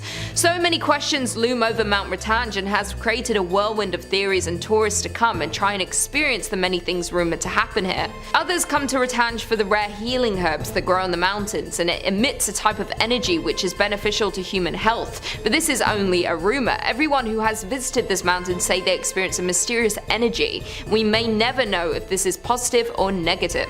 And finally, in at number 1, we have Sava Savanovic's Mill. This is one of the most well-known places in Serbia for its ghost stories. This mill is located in the hill of the small village of Saroj in the west-central part of Serbia, 3 hours away from the town of Belgrade. The story is that Sava Savanic was a vampire and the first ever vampire that resided at this mill. According to one story, Sava was a wealthy cattle trader and he had fallen in love with a much younger girl who he had proposed to, but she had rejected him. Blinded by anger and jealousy, he decided to kill the girl. After the locals of Saroj found out, they beat Sava to death and buried him outside the local cemetery. But actually, Sava had risen and became a vampire and began drowning everyone who would come to grind grain in his mill. For years, the locals of Saroj lived in fear of the murderous vampire until they came together and stabbed him with a hawthorn skate, killing him forever. And legend says that a butterfly escaped from Sava's grave, which meant that Sava is still visiting the mill to this day. The citizens of the village tell many stories about the horror they have faced from this creature, and it's the most known horror story throughout all of Serbia. And in 1880, one of the most famous Serbian authors, Milovan Glisic, wrote the book 90 Years Later, rooting from the story of this famous vampire, and was in fact published 17 years before Bram Stoker's Dracula. And then in 1973, all of the stories of the vampire were turned into Serbia's first horror film, Butterfly. The old Sava mill was left abandoned for a long time until it was renovated by the local owner of the village cafeteria, and after all of these stories swirling, Sava has become a local legend, and tourists come from near and far to visit this mill. Many still believe that Sava to this day still haunts the mill, and it's considered one of the most haunted places in all of Serbia. Number 5 on this list is Hromović Meadow. Considering how difficult that is to say, and it did take me a while, for the rest of this entry I'm going to refer to this place as the Lightning Meadow. The Lightning Meadow is located near the village of Kupiš in the northern areas of the country. It's pretty isolated and completely surrounded by thick forests. Even though it's relatively out in the middle of nowhere, it's still developed quite the legend for itself. This is largely due to the incredibly strange phenomena that occur at this place. As you probably guessed by the nickname that I gave to it, these strange occurrences involve lightning. Roughly a dozen people have been struck by lightning at this one location. That's a lot of people to get struck by lightning in one faraway Ukrainian meadow. Sometimes this place also emits a very strange glow. Locals will see it in the sky and know to stay away. It's this large cylinder of light that comes from the meadow and darts into the sky so all around the area can see it. This place also reportedly gives off the same feelings as our typical haunted spot, with many people who visit it feeling immense sensations of dread. Potentially they're just dreading getting hit by lightning though, because it seems that the odds are pretty good here. Locals avoid this meadow, and my recommendation to you, unless you want to get a very powerful shock, is to do the same. Number 4 on this list is Pidhirsti Castle. This castle is considered to be one of the most beautiful in the whole country. Its construction started out with a defensive fortification that was built in the 15th century and then blossomed from there to what it is today. The beauty of this castle is slightly overshadowed though by the creepy legends that currently surround it. A Ukrainian blog writes, "The history of the famous palace has many mysterious pages. There are many incredible rumors about one of the owners of the castle, a politician, Siren Rizwuski, because of his rather peculiar hobby. They say that in his secret alchemical laboratory, Rizwuski was making a magical longevity potion and was searching for a philosopher's stone to create gold. He conducted these experiments and organized treasure hunting to attempt to improve the financial situation of the family. Today in the dungeon of the castle you can find an alchemical workshop. In the dusk, among the magical items, you can immerse yourself in the mysterious past of the castle." This isn't the only mystery that surrounds this place though. One of the most famous legends talks of a young girl who approaches visitors and asks to be given a proper Christian burial. It's believed that she's the ghost of a young woman who was banished from the castle by her husband and left for dead. There's also a white lady that floats throughout the castle walls. It's unclear whether the young girl and the white lady are one and the same, or if they're two separate ghosts sharing the same space. This castle's been featured on several television shows specifically about haunting, so if you desperately do feel the need to visit it, then I recommend at least giving one of those a watch first so you know what you're getting yourself into. Number 3 on this list is Ochate. Ochate is actually an entire village, and it's said that the whole village is haunted. This village is abandoned now, and maybe a big reason for that is because of how haunted it is. Don Quixote says why this village started to empty at the end of the 19th century is still not entirely clear, but illness, unfortunate weather, and a murder all had a role to play.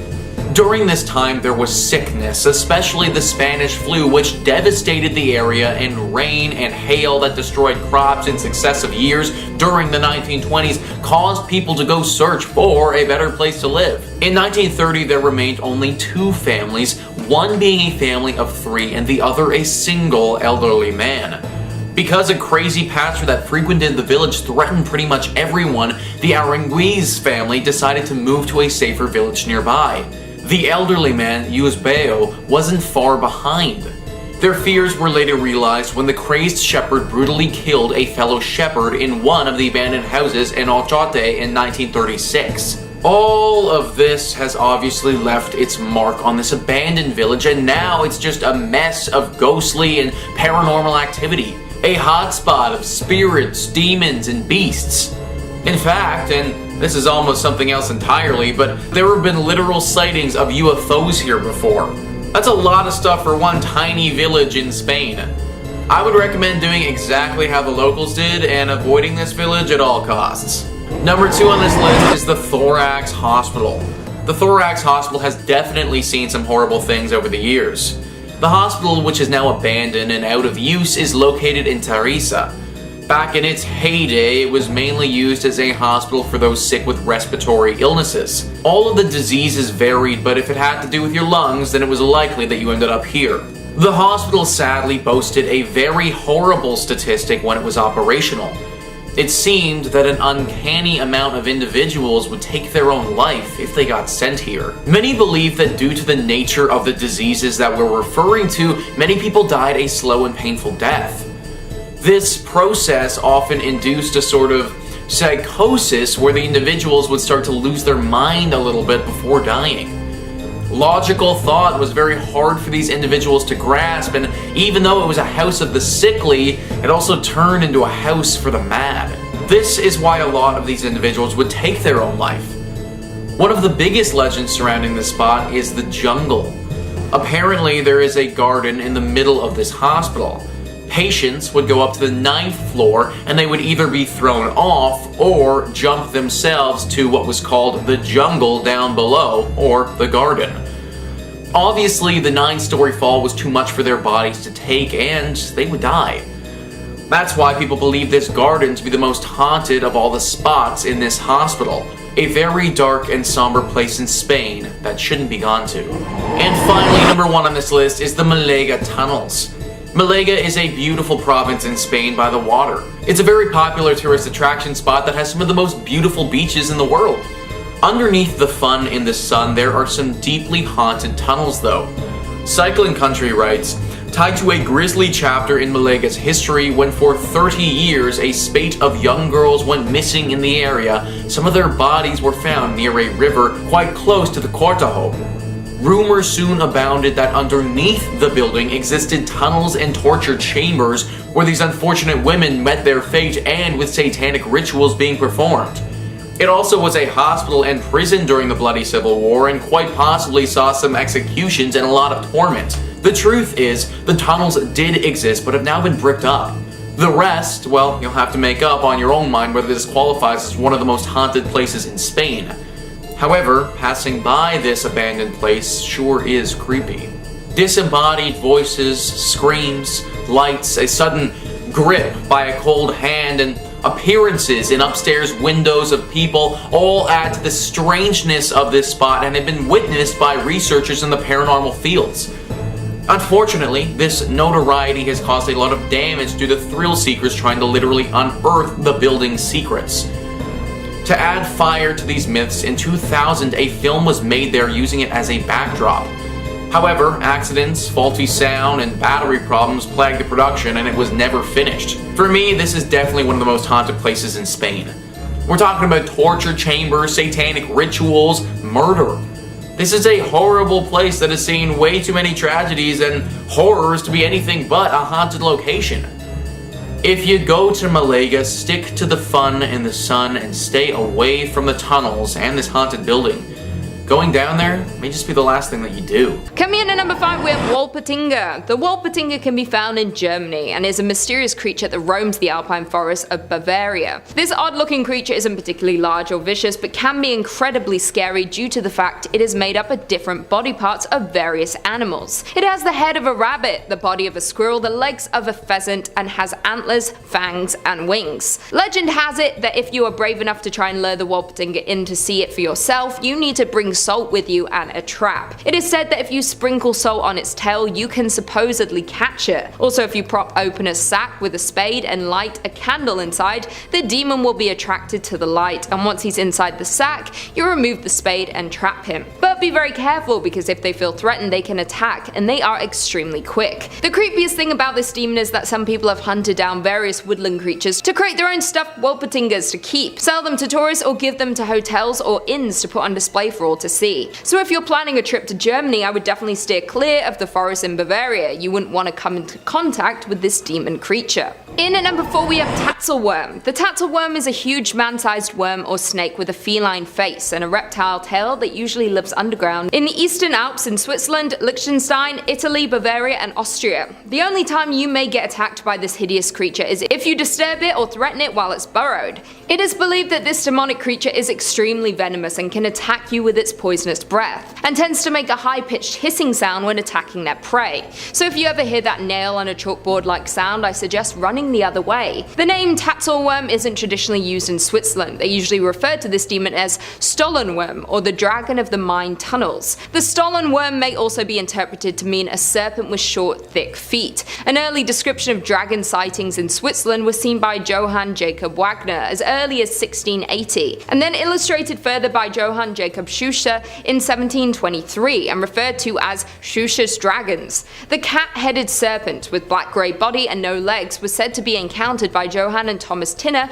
at a place locally known as Hauwillen on the mountain of Frumsen in the barony of Alsace, Switzerland. It was alleged to measure 7 feet or more in length. Residents in the neighborhood were complaining that their cows' udders were being mysteriously sucked on, but the incident stopped after this creature was killed. Another account of this demon was described as a 4-legged cat-faced mountain dragon by Andreas Raudner as something he encounters in 1660 on Mount Wangersberg in Sargensenland, and when it reared up on its hind legs it became as tall as a man with boar-like bristles running down its back. A 70-year-old man named Johannes Egerton came into contact with this beast and said when it exhaled its breath, the man said he was overcome with dizziness and a massive headache. The naturalist Carl Wilhelm wrote in his book History of Dragons of the Alps in 1887 that these creatures have died out by now, but to this day the Tatzelworm phantom legend lives on, and many people still believe these demons remain. Number 3 on this list is Vignina Lake. Vignina Lake is located in central Ukraine and is considered to be one of the most haunted lakes in the world. This lake is often not referred to as Vignina Lake though, it actually is the ghost lake. If you ever visit this lake, then you'll see a very interesting sight. Typically there'll be a lot of people around. Some will be fishing, others may be picnicking, some may be hiking along the side, but no one, not a single person in all of this will be swimming. The name Vignina is a derivative of the Ukrainian word for window. It's believed that this lake is actually a window into a whole other world, that this lake is a portal that can bring spirits from this other dimension, and if you aren't careful, send you down into it as well. Because of this lake's designation as a portal to another world, the water has some special qualities. For one,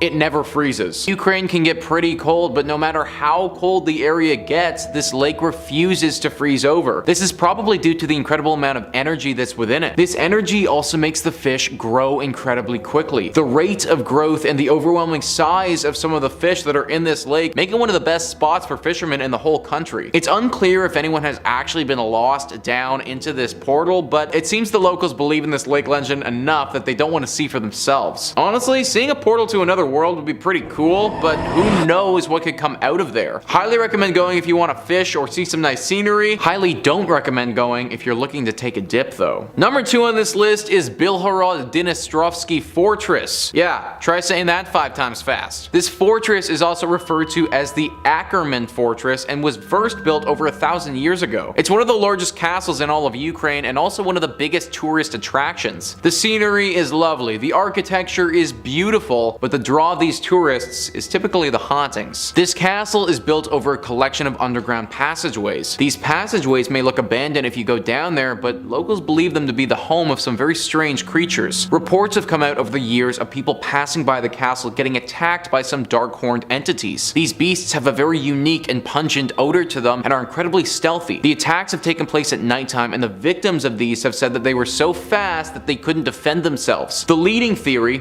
is that this is the home to some demonic kind of Australopithecus. If you're unfamiliar with what that is, then it's a type of ape that had both human and ape-like features. Very strong, very fast, and excellent climbers, these things used to live in Africa. How they managed to take up refuge at this castle in Ukraine and develop devil horns is anyone's guess. Ukraine has tons of castles to explore, so don't feel bad about leaving this one off your list and visiting some of the other ones instead. Number 1 on this list is Lisa Hora. Look up any list of haunted spots in Ukraine and I guarantee guarantee that they will all have Lisa Hora close to the top. Nowadays, this place is a beautiful Ukrainian park, but it's had a deep and dark history attached to it. It's located in Kiev, and many of the local Kievians don't like to go near it. Over the years, this place has been used as a military plant, a garrison prison, and a defense base. All of these places during their history have been the host to some very untimely and brutal deaths. Maybe the most sinister things that this place has been home to are the ancient pagan rituals that took place here. For several hundreds of years, this was considered to be a sacred spot, and sacrificial pagan rituals would happen every now and again. The pagan sacrifices eventually stopped, but then the state-sanctioned executions began. That's right, guys, this is also a place where state criminals were executed. In fact, the gallows from that time are said to still be standing. Throw on the fact that there have been an uncomfortably large number of people taking their own life here, and you get the perfect storm to lead to some serious hauntings. For one, the feelings of dread and despair here are widely documented. This is actually why a lot of people believe there have been so many self-inflicted deaths here. Rather than somebody deciding this is where they want to end their life, they actually enter the park in good spirits and then come to that decision by just being exposed to the environment for a long period of time. Along with these feelings of dread, there have also been a ton of reports about the smell. People have said that they felt the touch by some sort of creature and that an incredibly stinky odor has filled the air when they do. Some people have speculated that maybe this forest is home to the Walking Dead or guarded by some ogre-like being because of these smells. It may even be home to several demons that we've yet to identify. Whatever sick and scary thing lives inside of it, it's clear that it doesn't want you or I poking around its home. Seriously wouldn't recommend putting Lisa Hora on the travel plans if you're headed to Ukraine. Number 5 on this list is the Hoher Market. Hoher Market is directly in the center of Vienna in Austria and is quite beautiful today. It has fancy supermarkets, boutique cafes, and high-profile stores for people to window shop and explore. Therefore, it's definitely a solid tourist attraction, but it may not be the best spot to go visit after you hear some of the things that happened here in the past. This market for over 500 years was where the state-sanctioned executions would take place. 500 years of people being killed off has resulted in thousands of deaths piling up over those said years. The manner to how these people were killed has changed and morphed over the years as well too. Most were hangings, but some were quarterings, which is a process where someone gets chopped up into tiny little pieces. Yeah, it's pretty graphic. Because of this, there have been many reports of hauntings in this market. Apparitions of people dressed in clothes dating back to the 14th century have shown themselves to people before. One report has someone detailing an instance that they turned a corner and swore they saw a dead corpse right in front of them. When they returned to the location with another person though, there was no sign of it at all. Other people have sworn that they've seen the ghost of an executioner here before, standing and waiting to hang someone. I honestly think that going to this market would be okay, but if I was to go, then I'd much rather go in the daytime. Probably not the spot you want to be walking around at nighttime with the ghosts of the executed. Number 4 on this list is Seitenstedtgasse 6. I hope I pronounced that right, but I kinda highly doubt it. Either way, this is a building in Vienna that you shouldn't want to stay in at all. It all started when a woman tried to murder her husband. Not the best way to start a story, but here we are. The woman who lived in this building tried to poison her husband, but on the same night she meant to do it, actually died herself. Now, her spirit still resides at this place and haunts the people who stay here. Visitors of this building say that they'll see this ghostly apparition sitting in a wooden rocking chair and swaying back and forth, looking as eerie as ever. Apparently, this wooden chair also emits electromagnetic rays. Why it does this or from where this legend came from is currently unknown. This woman also isn't alone in her haunting of this place either. She was said to have a very pretty white cat, and this ghost kitty still sticks by her. The cat wanders the halls and can appear and disappear as it chooses. It's said that if someone looks at it, then mischief will find them and cause them major problems in their life. I should also note that this building isn't even that nice to begin with. Like, at least the market I could get a nice coffee or something, but best case scenario here is that I get bothered with rats, whereas the worst case scenario is I get murdered by some ghost woman. Not the spot that I recommend you stay at if you're heading to Vienna. In at number 3 we have Black Shook. The Black Shook may be the most terrifying of them all, and definitely the deadliest. It's a huge black dog with evil red or green eyes that roams around the countryside of East Anglia. If you ever come in contact with this demon creature, you will most likely die or at least become very ill. Even just looking in the Black Shook's eyes directly means certain death. The Black Shook is referred by many as an omen of death, if ever seen or came in contact with. The name Shook derives from the Old English word skuka, which translates as devil, fiend, and to terrify. In Littleport, Cambridgeshire, it's home to two different legends of black dogs, which many believe are linked to the Black Shook. One account refers to the story of a huge black dog that haunts the area after being killed rescuing a local girl from a lustful friar in pre-Reformation times, while the other story tells of a black dog that haunts the A10 road after its owner drowned in the nearby River Great Ouse in the 1800s. In May 2014, a large dog was excavated at Leiston Abbey by Dig Ventures, and many believe it was the remains of a Black Shook. Dig Ventures came out and said they don't believe the remains were from the Black Shook, stating it was only 2 feet tall and was around the size of a mastiff. Carbon dating of the bones indicated the dog was said to be from around the 16 or 1700s. Many people have reported sightings of the Black Shook, and even to this day locals believe this demon is still roaming around England. One local woman said she had seen the creature one summer morning in the 1950s when she returned home from dance near Cromer. A Suffolk man said he had seen the dog one evening on the marshes near Felixstowe, and another account of a woman who was cycling during the 1930s. One winter night, the woman was riding her bike home after making a delivery when she was followed by a huge dog, and no matter how fast she pedaled, it seemed to effortlessly keep up to her before suddenly vanishing into thin air. The Black Shook has also been seen many times in pop culture, like in the hit TV show Teen Wolf, the 2019 movie Annabelle Comes Home, the 2020 video game Assassin's Creed, and even referred to in the 1999 novel Harry Potter and the Prisoner of Azkaban.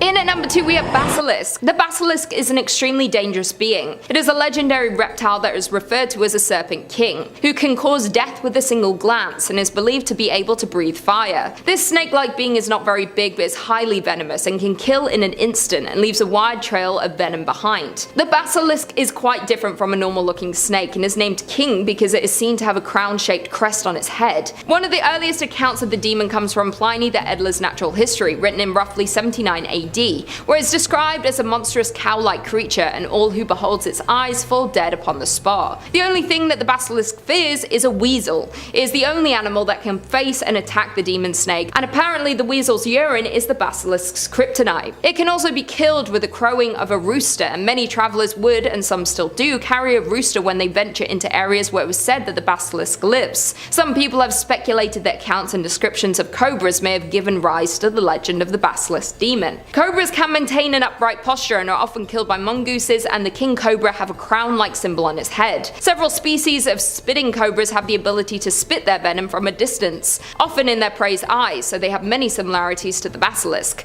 So if you're ever in southern Europe, I would beware of this monstrous snake demon. And finally in at number 1 we have Balbus. This demon tends to reside in areas of Lithuania and is basically the boogeyman on steroids. It is a dark demon who will come and kidnap misbehave. The Balbus has piercing red eyes, long thin arms, wrinkling fingers, and the most terrifying face. This demon creature stands almost 7 feet tall and their body appears like a large skeleton covered in black leathery skin. They also have extremely sharp claws and usually pounce on their victims from above. Sometimes they use two-handed weapons but still have the ability to fight off their opponents with their claws, teeth, and horns. This demon likes to hide under carpets or inside dark crevices of your house before appearing and snatching the child. The Balbus is devious, mysterious, and will stop at nothing to make sure they are victorious in everything they do. Their more subtle sadism and stealth sets them apart from every demon on this list, and they like to capture their targets for later torture as opposed to immediate bloodshed. In many places like Italy and the Eastern Mediterranean, the Balbus is portrayed as a tall man wearing a heavy black coat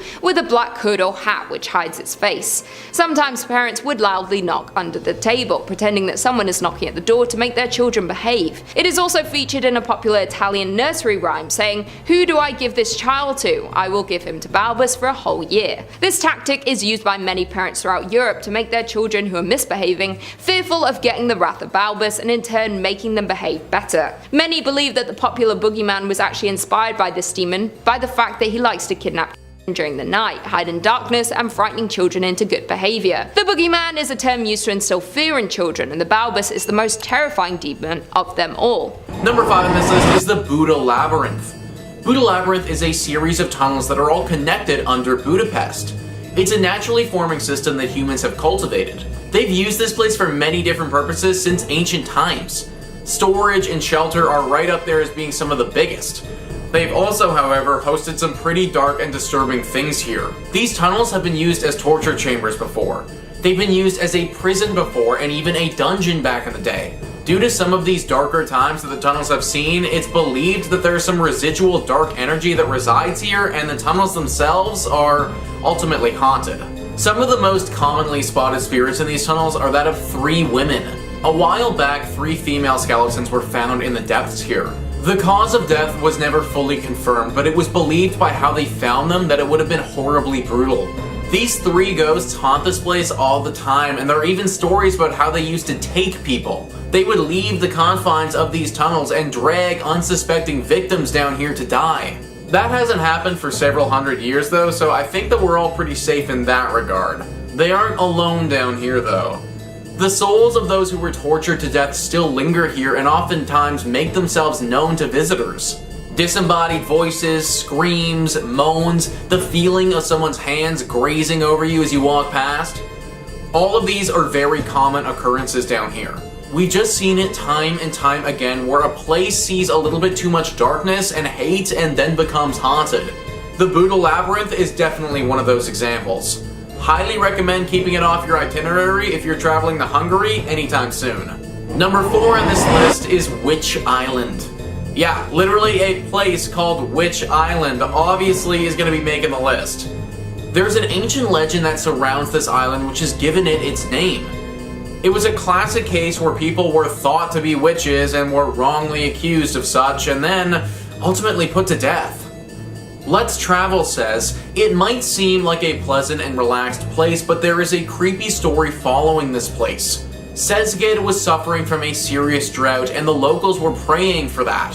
Suddenly one day, rain starts with chunks of ice falling from the sky and many locals were convinced of witchcraft. For that reason, 12 people were caught believing that they were witches. They killed them, and since then, locals say that they hear desperate voices crying for help on the riverside. Apparitions are also seen super regularly. These are just normal people too, or at least that's what people think. It's pretty much common knowledge at this point that these women weren't witches at all, but just regular people. These ghosts that show up are desperate and in need, and they look really sad. They probably won't hurt you, but they'll definitely make you feel something. I'd stay away from this island if you can.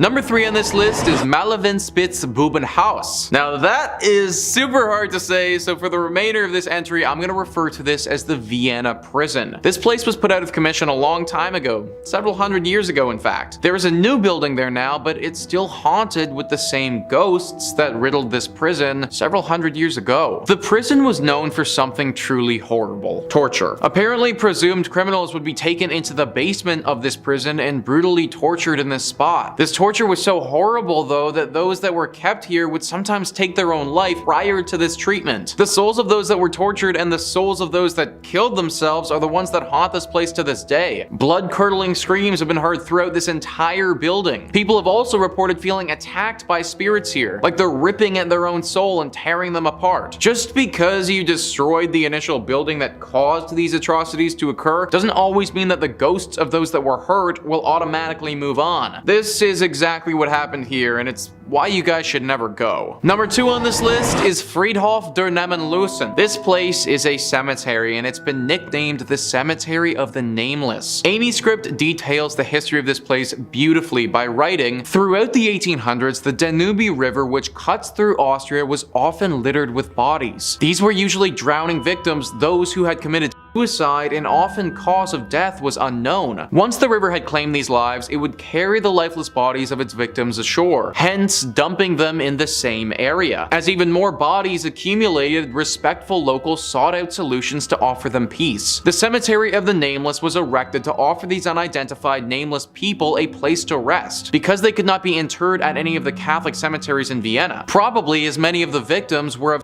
suicide. Bodies were routinely collected and interred at this cemetery, sporting markers listing them as nameless people. Almost 500 people were interred at the original cemetery, which was eventually abandoned. Today, a more modern and smaller segment of the cemetery continues to stand. This burial plot holds the remains of 104 people. Of those buried in the cemetery, 61 remain nameless, whereas others were identified by family or friends. Because of this dark history, this place has been labeled as one of the the most haunted cemeteries in the entire world. Disembodied voices coming from these nameless dead can be heard constantly throughout this cemetery. It's believed that the nameless can never truly rest until their identity is revealed. Their souls will never find peace until the world knows who they really were. Apparently, the former caretaker of this cemetery haunts this space as well, and he'll often appear to the visitors. Those that go here have felt like some sort of entity is also pulling at them. Not physically, but as if their souls are being pulled in multiple directions, as if somebody needs your help. This cemetery is definitely on the do not go list if you ever find yourself in Austria. And finally, number 1 on this list is Musham Castle. Musham Castle isn't just one of the most haunted spots in Austria or in Europe, it's right up there as being one of the most haunted spots in the world. Ghosts of soldiers, witch trials, werewolves, torturous owners, all of this has happened in the walls of this castle. Starting with the first thing on that list, ghosts of soldiers, there have apparently been over 45 battles that have taken place at this location. It's been said that the ground was soaked with blood during these fights, and they were as gruesome as anything the world had seen to that point. Then, moving on to the witch trials, this place has seen some witches die. In the late 1600s, tons of accused witches were killed here in gruesome ways. Those that weren't murdered had their hands chopped off or were burned with iron, indicating to the world that they were criminals. The rumors of werewolves didn't start until the 1800s, when animals started disappearing from around the area. Then their bodies would start showing up decapitated around the castle, and had the locals living close to the castle believe in a deadly werewolf. Then there were also the rumors that came out about a vicious owner of this castle who would take people inside and torture them before killing them. This was proven when a torture chamber was found in the castle. Obviously, all of this has made the castle one of the most haunted spots in the world. People have said that they get the sensation of hands reaching out and grabbing them from thin air while they're at this castle. Some people have even gone mad after going to this place, saying that it feels like a parasite has entered into their brain. The werewolf has also never been found, and some of the locals believe that it still haunts this place to this day. This castle cannot be visited in any circumstance. It's certainly interesting to research, but visiting it is way too much of a risk. Number 5 on this list is the Chateau de Camargue. The Chateau de Camargue is located in Périgord, an ancient region of France. The chateau isn't as beautiful as it once was, some of its former glory lost to time and also to war. This chateau was a critical point of interest in the 100 Years' War between France and Britain. It was the host to one of the more brutal fights that the war ever saw, and was eventually captured by the British. As was typical back then, when you captured a place, many of the people that were running that place were either captured or put to death. One person of interest was put to death by being beheaded, and that was the young lover of the daughter of the Earl of Camargue. It's said that this man was deeply in love with the daughter, and that she was in love with him as well. His beheading didn't seem like a major point of interest to the British at the time, but it actually left a bit of a spirit behind. What's really interesting about this story, though, is that it wasn't the spirit of this young man that was left behind. It also wasn't the spirit of the young daughter, or even the Earl of Camargue himself. In fact, it was the spirit of this young man's horse. The horse that this young man rode into battle with to attempt to defend the chateau, and the horse that he had his whole life. Its ghost has yet to pass on. It's said that the ghost of this horse wanders the grounds of the chateau searching for its master. People who have ventured into the castle have reported hearing the clicking of hooves and a deep groan from a horse. People have also reported seeing this dead horse's ghost walking around the grounds of the chateau as if it was defending it from potential invaders like it did in the past. It's suggested that if you do intend to visit this chateau, that you don't bring any negative energy with you. The horse could potentially interpret this as a threat and come after you. Some have even suggested bringing a carrot or an apple and leaving it at the front of the chateau as a sign of good faith towards this ghostly steed. Number 4 on this list is the Palace des Tuileries. The Palace des Tuileries is home to one of France's most known ghosts, who has been nicknamed the Red Man. The Red Man has been around for several hundred years and has 2 potential stories of origin. The first story talks about a man nicknamed Jack the Skinner worked for Catherine de Medici after her husband Henry II died. He worked as a hitman for her and would be sent to murder potential political foes. He was exceptional at his work, but eventually there grew a time where the Queen was worried that he knew too much about her. After all, he knew exactly how many people she had had executed considering he had done the executing. To make sure her secrets were safe, she had another man murder him. He killed him in the garden, which I should note is typically the area linked to this haunting, and then he left his body in said garden. When he came back to fetch the corpse, it was missing. Then, the Queen's astrologist told her that he foretold some great disaster happening to the people of Tuileries and that John would be at the forefront of it. Since then, whenever the Red Man appears, it's said that a tragic event will happen to the people surrounding his appearance. The second origin story is that when this palace was built, the Red Man was already there.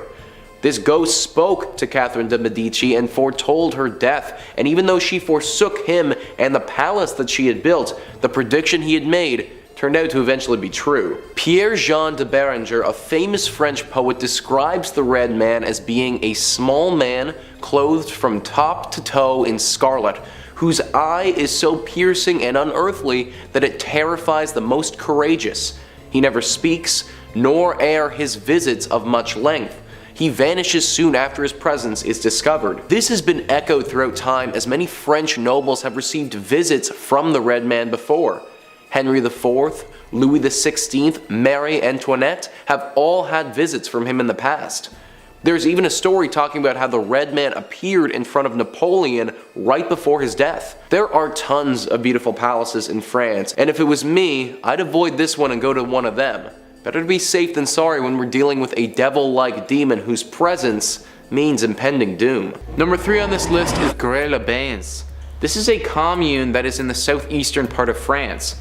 The reason why this town is so haunted is because of all the conflicts that have taken place there over the years. If you name any significant war that has happened within France, it's most likely that at some point or another, a battle was fought at this place. This has caused a lot of untimely death of soldiers and also the civilians who were living there. All of this death has left some spirits behind and made it so that this town is deeply haunted. Even though this is a town, the area that is most haunted seems to be located close to the castle at the top of this town. The reason that I say at the top is because this is a mountaintop village, and the way that this town is laid out has the castle right at the zenith. Therefore, everything is cascading down from this haunted castle that towers over the rest of the residents. There isn't one ghost who lays a rule to this town, but a collection of ghostly spirits. It's said that if you walk around the castle at nighttime, then many voices will start to speak out of thin air. Shadows will dance on the walls as if someone is around you, but once again there'll be nothing. People also report having a deep sense of uneasiness when they're in this area and feel unwanted. The ghosts here don't sound as dangerous as some of the other ones, but I still don't recommend checking this place out. Number 2 on this list is Château de Blain-de-la-Tour. This is a castle that is located directly in the village of Blain-de-la-Tour. This castle certainly isn't the most ornate in nature. It looks to prioritize functionality over beauty. This was largely because its main use was during the 100 Years' War, and the French wanted to make sure it wouldn't get captured by the British. This castle is very unique with its haunting. It's always haunted by one specific ghost, which I'm going to get into, but on one particular day of the year, this place goes off the rails with paranormal activity, and it's this event that has given the castle the title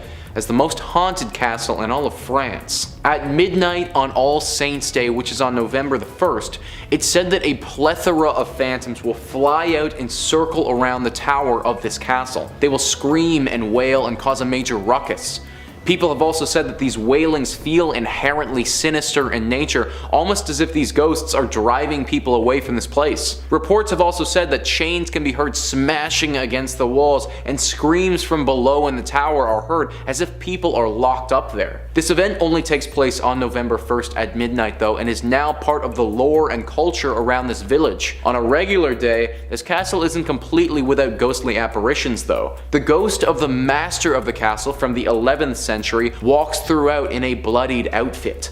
It's said that he was murdered with a dagger and that his spirit walks around to this day still holding that same dagger which killed him. Number 1 on this list is Château de Bonneguil. This castle is located in the Saint-Front-sur-la-Masse and was built in the medieval ages. It's decently well kept considering how old it is today. As with most castles that were built around that time, this one played a critical role in the 100 Years' War. It's said that it was fought over multiple times and retaken by both sides multiple times as well. Aside from its deep history, reports of a potential haunting have run rampant all throughout France. In fact, people were so convinced that a spiritual presence was living here that a team went to go investigate it. This group of paranormal experts went in and made some startling discoveries. They said that when they got there, the thing that they noticed and detected the most was the sensation of somebody touching their shoulder, as if somebody was right behind you and had their hand just on one of your shoulders. This went hand in hand with a sensation of burning. Apparently the burning didn't have them in pure agony, but they were all reportedly uncomfortable for sure. The temperature changes didn't stop there either, because it also got incredibly cold all of a sudden. Creepy noises, loud shouts, and a very guttural and deep moan that echoed throughout the castle were all things that this group had reported as well. Nobody knows who or what ghostly spirit is causing these occurrences, but it's clear that something isn't quite right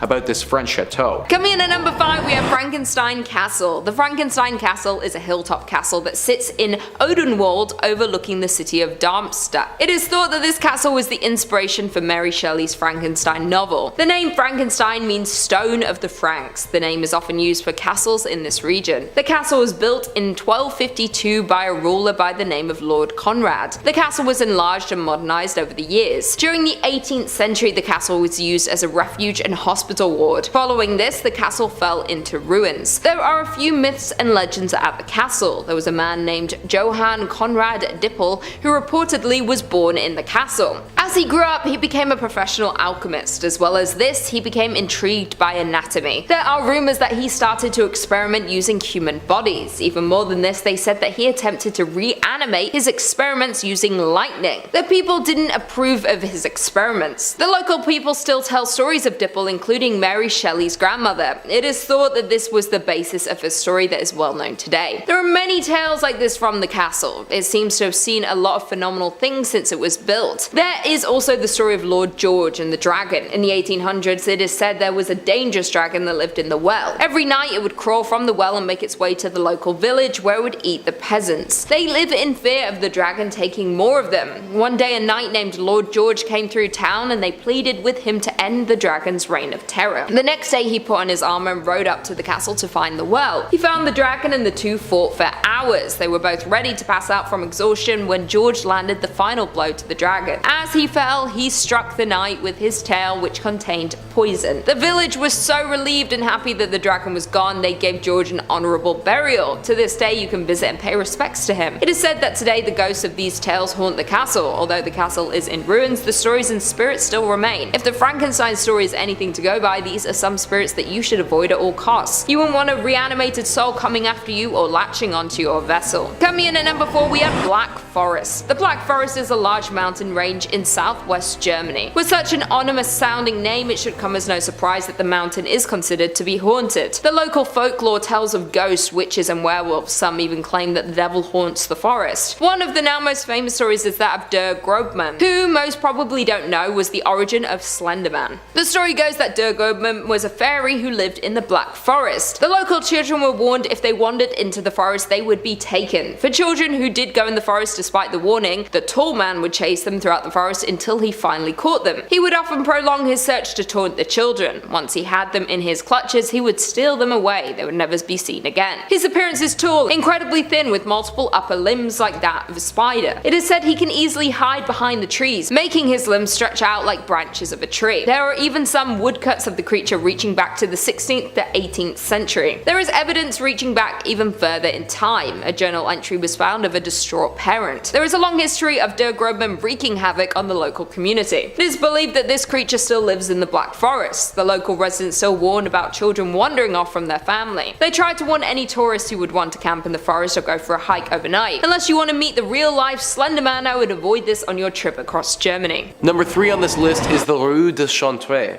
This is considered by most to be the most haunted streets in France. It's located in Paris on the island and is right next to the Notre Dame Cathedral. This street is said to be haunted by the ghosts of many children. As with most ghost stories, this didn't come out of thin air, but from a horrible tragedy that took place on this street just over 100 years ago. In the early 1900s, there was a hotel that was located on this street. This hotel didn't really act as a hotel though, because during that time there was a massive outbreak of tuberculosis. The children in the area who had come down with the disease were sent to this hotel to quarantine. They were locked in the bedrooms of this hotel and couldn't leave at any point for risk of infecting other people. Some children died during these quarantines, which is already bad, but the main tragedy happened roughly a decade later in 1910. In 1910, there was a great flood of Paris where the river Seine overflowed and flooded the city. All the children that were currently locked inside their bedrooms at this time drowned during that flood. Nobody knows for sure the exact number of children who died in this tragedy, but it was certainly enough to make a spiritual imprint on the street. Now their souls go without rest and live along this street. People have heard the laughter and also the crying of children. They have heard the muffled screams as if they're screaming through water. They've also seen these children before, peering out at them from around corners, looking extremely sad and lonely. The spot acts as an attraction for supernatural hunters, but a landmark that I wouldn't recommend visiting. Number 2 on this list is Mont Saint-Michel. Mont Saint-Michel is one of the most beautiful and unique castles on the entire planet, in my opinion. How it's constructed and where it's located, it almost doesn't even seem like something out of real life. This castle is located off of the Normandy coast, and the only connection that it has to France is a road that goes underwater when it's high tide. How this place got made has a bit of a supernatural story to it. Apparently, the archangel Michael appeared to Saint Aubert in a dream and told him to start building here. When he resisted, Michael burned a hole right in his head. After this incident, the castle began its construction, and it took quite a while to become the beauty that we have today. It was a work in progress, with more things being added over the years. Now, because of this castle's location directly in the water, it is extremely hard to attack and was never captured during the 100 Years' War. During said war, one of the major commanders of this castle was Louis d'Estourville. His ghost is one of the most common sightings at this place. He apparently is responsible for the killing of thousands of English soldiers and had battles that were so deadly the water around them would turn red with blood. He's said to patrol the castle and act as a watchman of sorts for intruders and people posing a threat. Similar to our previous entry of the horse, one of his main objectives is to keep the castle safe. He isn't the only ghost at this spot though. The ghosts of monks can also be seen praying and meditating at this location.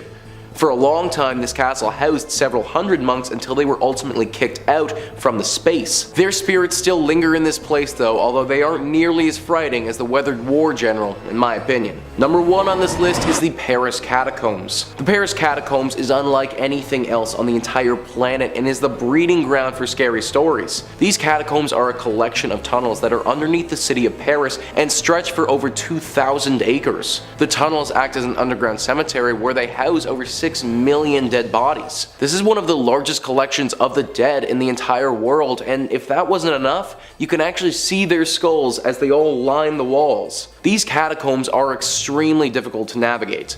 Seeing as there are over 2,000 acres of them and it's underground, people have reported getting extremely lost when they're trying to explore them. This is part of the reason why only a portion of them are open to the public today. But all of this has led to a plethora of ghost stories and legends over the years. For instance, in 2004, a group of police officers were investigating an area of the catacombs that was closed to the public, and they came upon something unexpected.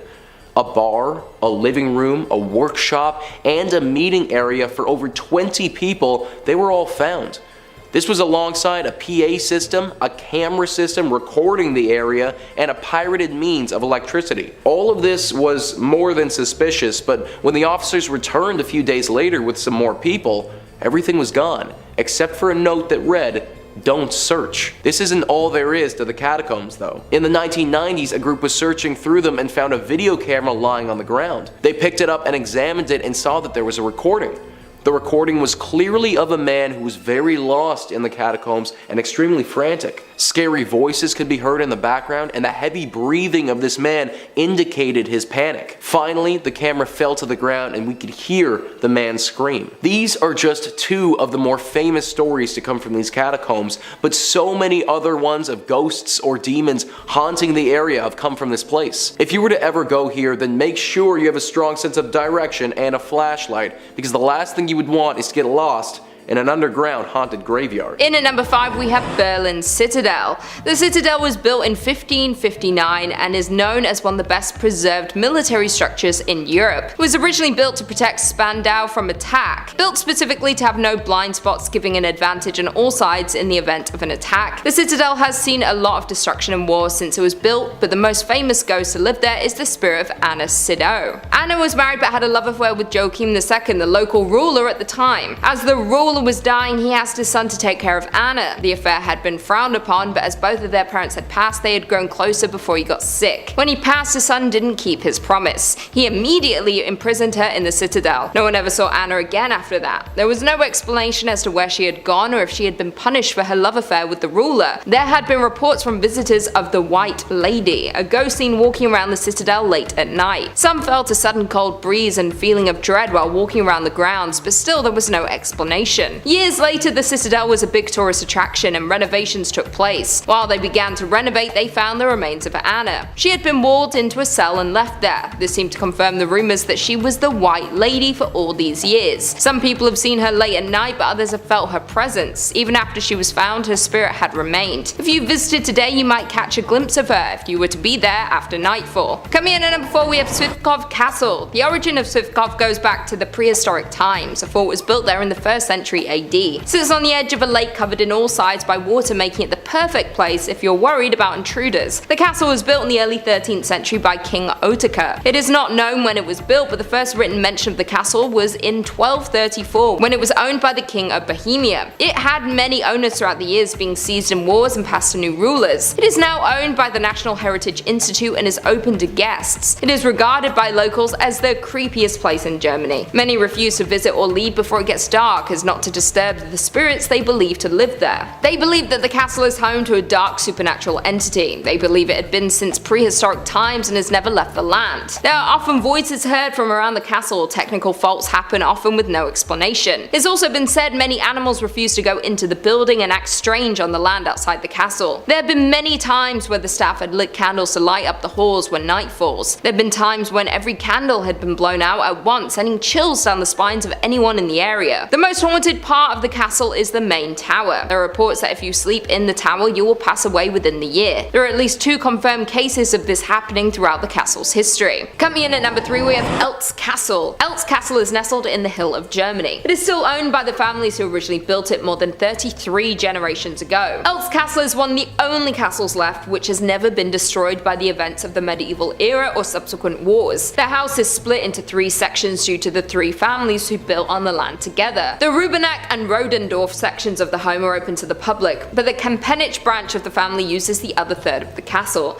The public can visit to view the treasury. They have gold, silver and other historic artifacts, including an armory with weapons. The castle is a popular tourist attraction and not just for its beauty and history. It is also a hotspot for ghosts. Although the castle has never been destroyed due to war, it has still seen its fair share of battles and tragic events. It is said that if you were to visit the castle in the later hours, you would see the night patrol. Only there isn't any patrol, or at least none dressed in full night gear standing in formation like you might see. It is rumoured that the ghosts of past nights still patrol the land. They might have died while standing their ground, refusing to leave their post in their death. They still keep watch over the castle. They have been seen walking around looking for any possible intruders. Coming in at number 2 we have Barbenhausen Barracks. The town of Barbenhausen includes a lot of medieval structures, including a castle from the 12th century. They also have a city wall that was mostly knocked down during war, along with many old homes that were used during World War II. When the last member of the family who built and owned the town died, there was a 35-year conflict over who would have the right to inherit it. The town has seen a lot of battles and conflict for a small town situated close to Frankfurt. It seems the land here was sought after and people were willing to fight to get it. The town still stands today with the remains of its past, a little rundown but still standing. It is believed that areas of the town are haunted by the ghosts of World War II soldiers. There have been classic signs of paranormal activity reported by locals and those who happen to pass through the town. Lights in homes turn off and on by themselves, even ones that are unlived in. Others have heard stomping footsteps with no source. It sounds like a great number of soldiers marching all at once, but if you were to investigate, you would see nothing there to create the noise. The most terrifying part of the hauntings are the voices. They have been heard in multiple homes. They often come from the basement like a whisper. When you hear the voices, you are filled with fear, as if the voices are scared of being found out. There is also an individual ghost in the area. A woman's voice has been heard heard speaking backwards or in some language no one could understand.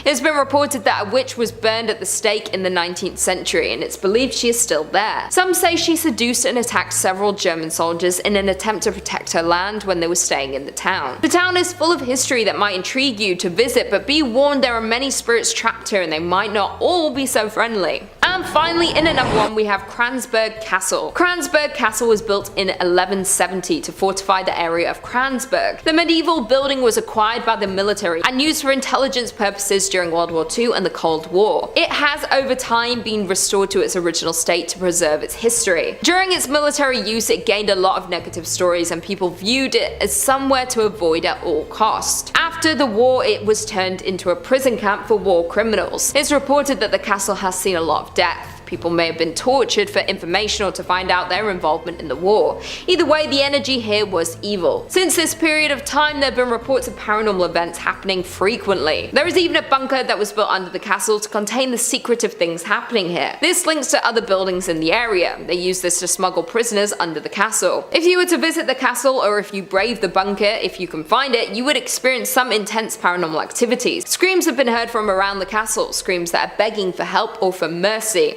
There have even been ghosts dressed in military uniform walking around the castle late at night. There is a lot of mystery here and secrets that people wanted to hide from the public. You might get surprised if you were to investigate too much into what happened here. Number 5 on this list is Abbaye de Mortemer. This abbey is located in the French town of Mortemer in the Normandy region and has a deep history to it.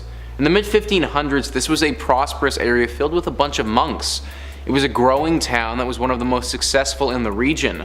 This didn't last too long though. When the 1700s struck, things changed quickly. The men who were funding this town grew greedy and cared little for the people that were living there. The abbey itself started to deteriorate and the monks began moving out. Soon it was a shell of its former self and only had 4 monks that it housed. This wasn't the end though, because in 1789 this abbey saw the worst horror of its history. The French Revolution was at its height and sweeping its way through France. Religion was completely out of favor, and that meant the 4 monks that were living there were also out of favor. When the revolutionaries got to this location and found these monks, they didn't hold back. They took them into the cellar of this abbey and brutally massacred all 4 of them with no provocation. People think that this was one of the main incidents that caused this place to become one with the spirits. Since then, many ghostly sightings have been reported at this spot. One of the most famous stories was in World War II. A British paratrooper landed in the forest nearby and was spotted by the Germans. He thought he was doomed for until a monk appeared out of nowhere and guided him to safety. It's believed that this is one of the spirits of the dead monks still trying to help those in desperate need. One of the most famous ghostly legends is the woman in white who wanders the grounds. This ethereal being floats through the area and was even photographed once before. Her origin is currently unknown, but it seems that after the monks were killed, this area became home to not only their spirits, but many. Werewolves, goblin cats, and other demonic things have also been spotted here. This place is deeply haunted, and even though that one paratrooper was saved by a ghost, I think that's the exception rather than the rule, and for that reason, I still wouldn't recommend going here. Number 4 on this list is the Château de Brissac. This chateau in France is located in the Loire River Valley south of the village of Angers in France. It's a very beautiful chateau and extremely unique because it's actually a mix of 2 different chateaus. In the early 11th century, an initial castle was built on the land, but then several hundred years later, in the 15th century, the land was taken over by the Duke of Brissac, who had his own vision for the space. He tore down most of the castle except for the twin medieval towers and then built around those, so you get this very interesting style of chateau. This chateau is also apparently the tallest in all of France. The great beauty of this castle and unique architecture aren't the only things that distinguish it though, because it's also one of the most haunted. An expert on the castle named Wesley McDermott gives great insight into the entity haunting this building, where he says, "A double murder that occurred sometime in the 15th century within the walls of the castle has resulted in one of the more popular ghosts of the Chateau de Brissac, that of the La Dame Verte, or Green Lady. The current residents, the Duke of Brissac and his family, have become accustomed to her roaming the rooms, but she has scared many a guest. She's often seen in the tower room of the chapelle wearing her green dress. What's most terrifying, however, is her face. If she looks at you, you'll see that her face has gaping holes where her eyes and her nose should be, resembling a corpse. As well as her sighting, her moans are often heard throughout the castle in the early hours. After researching this, I found that Wesley was correct, and there is no end to the stories and encounters people have had with this green lady. I honestly do recommend going to this castle to look at its beautiful exterior. Going inside, though, is something that I wouldn't do. Coming in at number 3, Osnabrück. Osnabrück was once the site in a major pagan temple and burial area. The pagans decided that they would attempt to convert the German people to the Christian faith. This led to a massacre taking place at the temple. The local forces took the lives of those there, including the priests. They then desecrated the graves and broke their altar stones. The pagans built their temples and buried the dead on sacred land. It is believed that this act disturbed the deep magic infused in the land. Now, every year during the winter solstice and summer equinox, something strange happens on the land. Strange orbs of light have been seen moving around the area. Screams are heard from miles away. Stains appear on the stones that still lay there today. Although the town have now been built away from the graveyard, you can still visit today. Many locals avoid the land as the spirits there seem angry about what happened to their descendants. It is thought these spirits wield great power and could have revenge when and if they choose to. If you do choose to visit, you need to be warned to be respectful. Do your research before and careful when you arrive. Many have reported seeing terrifying things or feelings like being watched while there. No one visits during the solstice and equinox, as this is when the spirits are the most active. Coming in at number 2, we have Peacock Island. Peacock Island is situated in the River Havel in Berlin. In 1685, chemist Johann Kuhnel was given financial aid to build a glass foundry on the east of the island. Here he discovered how to produce artificial red glass. When he left the island in 1692, it remained unused for about 100 years until 1793. In 1793, the Prussian King Frederick built the castle for himself and his mistress. This was then passed down through the family and used for many different reasons, including being used as an exotic farm. Although the island has a long and exciting history, there are claims it is the original Johann Kuhnel who inhabits the island long after her death. It is claimed that Johann was not only into creating glass, but that he experimented with dark magic. It is believed that through his experiments with black magic, he had cursed himself. He attempted to flee the island as to not be attached to the curse, but this didn't work. In the afterlife, he was bound to the land and his old foundry. Those who have visited the island have seen a black figure with glowing red eyes. He is often seen at the stroke of midnight. When he is near, you can feel the chill in your bones. You know that you're in the presence of darkness just by being on the island during his hour. His laboratory still stands today, and some have tried to find his old lab to learn all the dark magic and secrets that he tried to hide. It is said a fire nearly destroyed the building. The police believe this to be man-made, and it's speculated he was trying to destroy the demons and spirits he had accidentally been working with in the lab. He couldn't escape the curse, and if you don't want to meet the same fate, I would avoid visiting this building. And finally, in at number 1, we have the Woldneil Hostert School. The school was first built in 1913 and then closed in 1937 when it was then used by the National Socialism Party. They wanted to use the building as part of their euthanasia program. They wanted to make their bloodlines pure and strong, and they had the idea to use the building to house anyone who was not seen as genetically healthy. All those with hereditary illnesses or who were severely mentally and physically handicapped were classified as lives unworthy of life. They would invite the people they deemed to fall into this category to live in the facility before they would eliminate them. According to data collected, more than 260,000 people fell victim to their war against sick. This was just one of many of these facilities run around Germany. With all of the horrible acts committed here, it is no surprise that it is haunted with the lost souls. The people lost here were taken suddenly, and their spirits remain unable to pass on. Some people who have visited reporting hearing blood-curdling cries coming up the walls in every direction. Others have seen shadows darting from room to room as though they are watching those who walk there. Other ghosts have been seen looking through the windows or sitting inside the rooms late at night. They don't seem to have bad intentions, but they seem to be distraught, which can be equally as dangerous if you were to stumble across them unknowingly. Some even claim to see children who have disappeared as soon as they were noticed. The stories from those who have visited are terrifying and chilling to hear. It is enough to warn anyone away from attempting to visit the old school.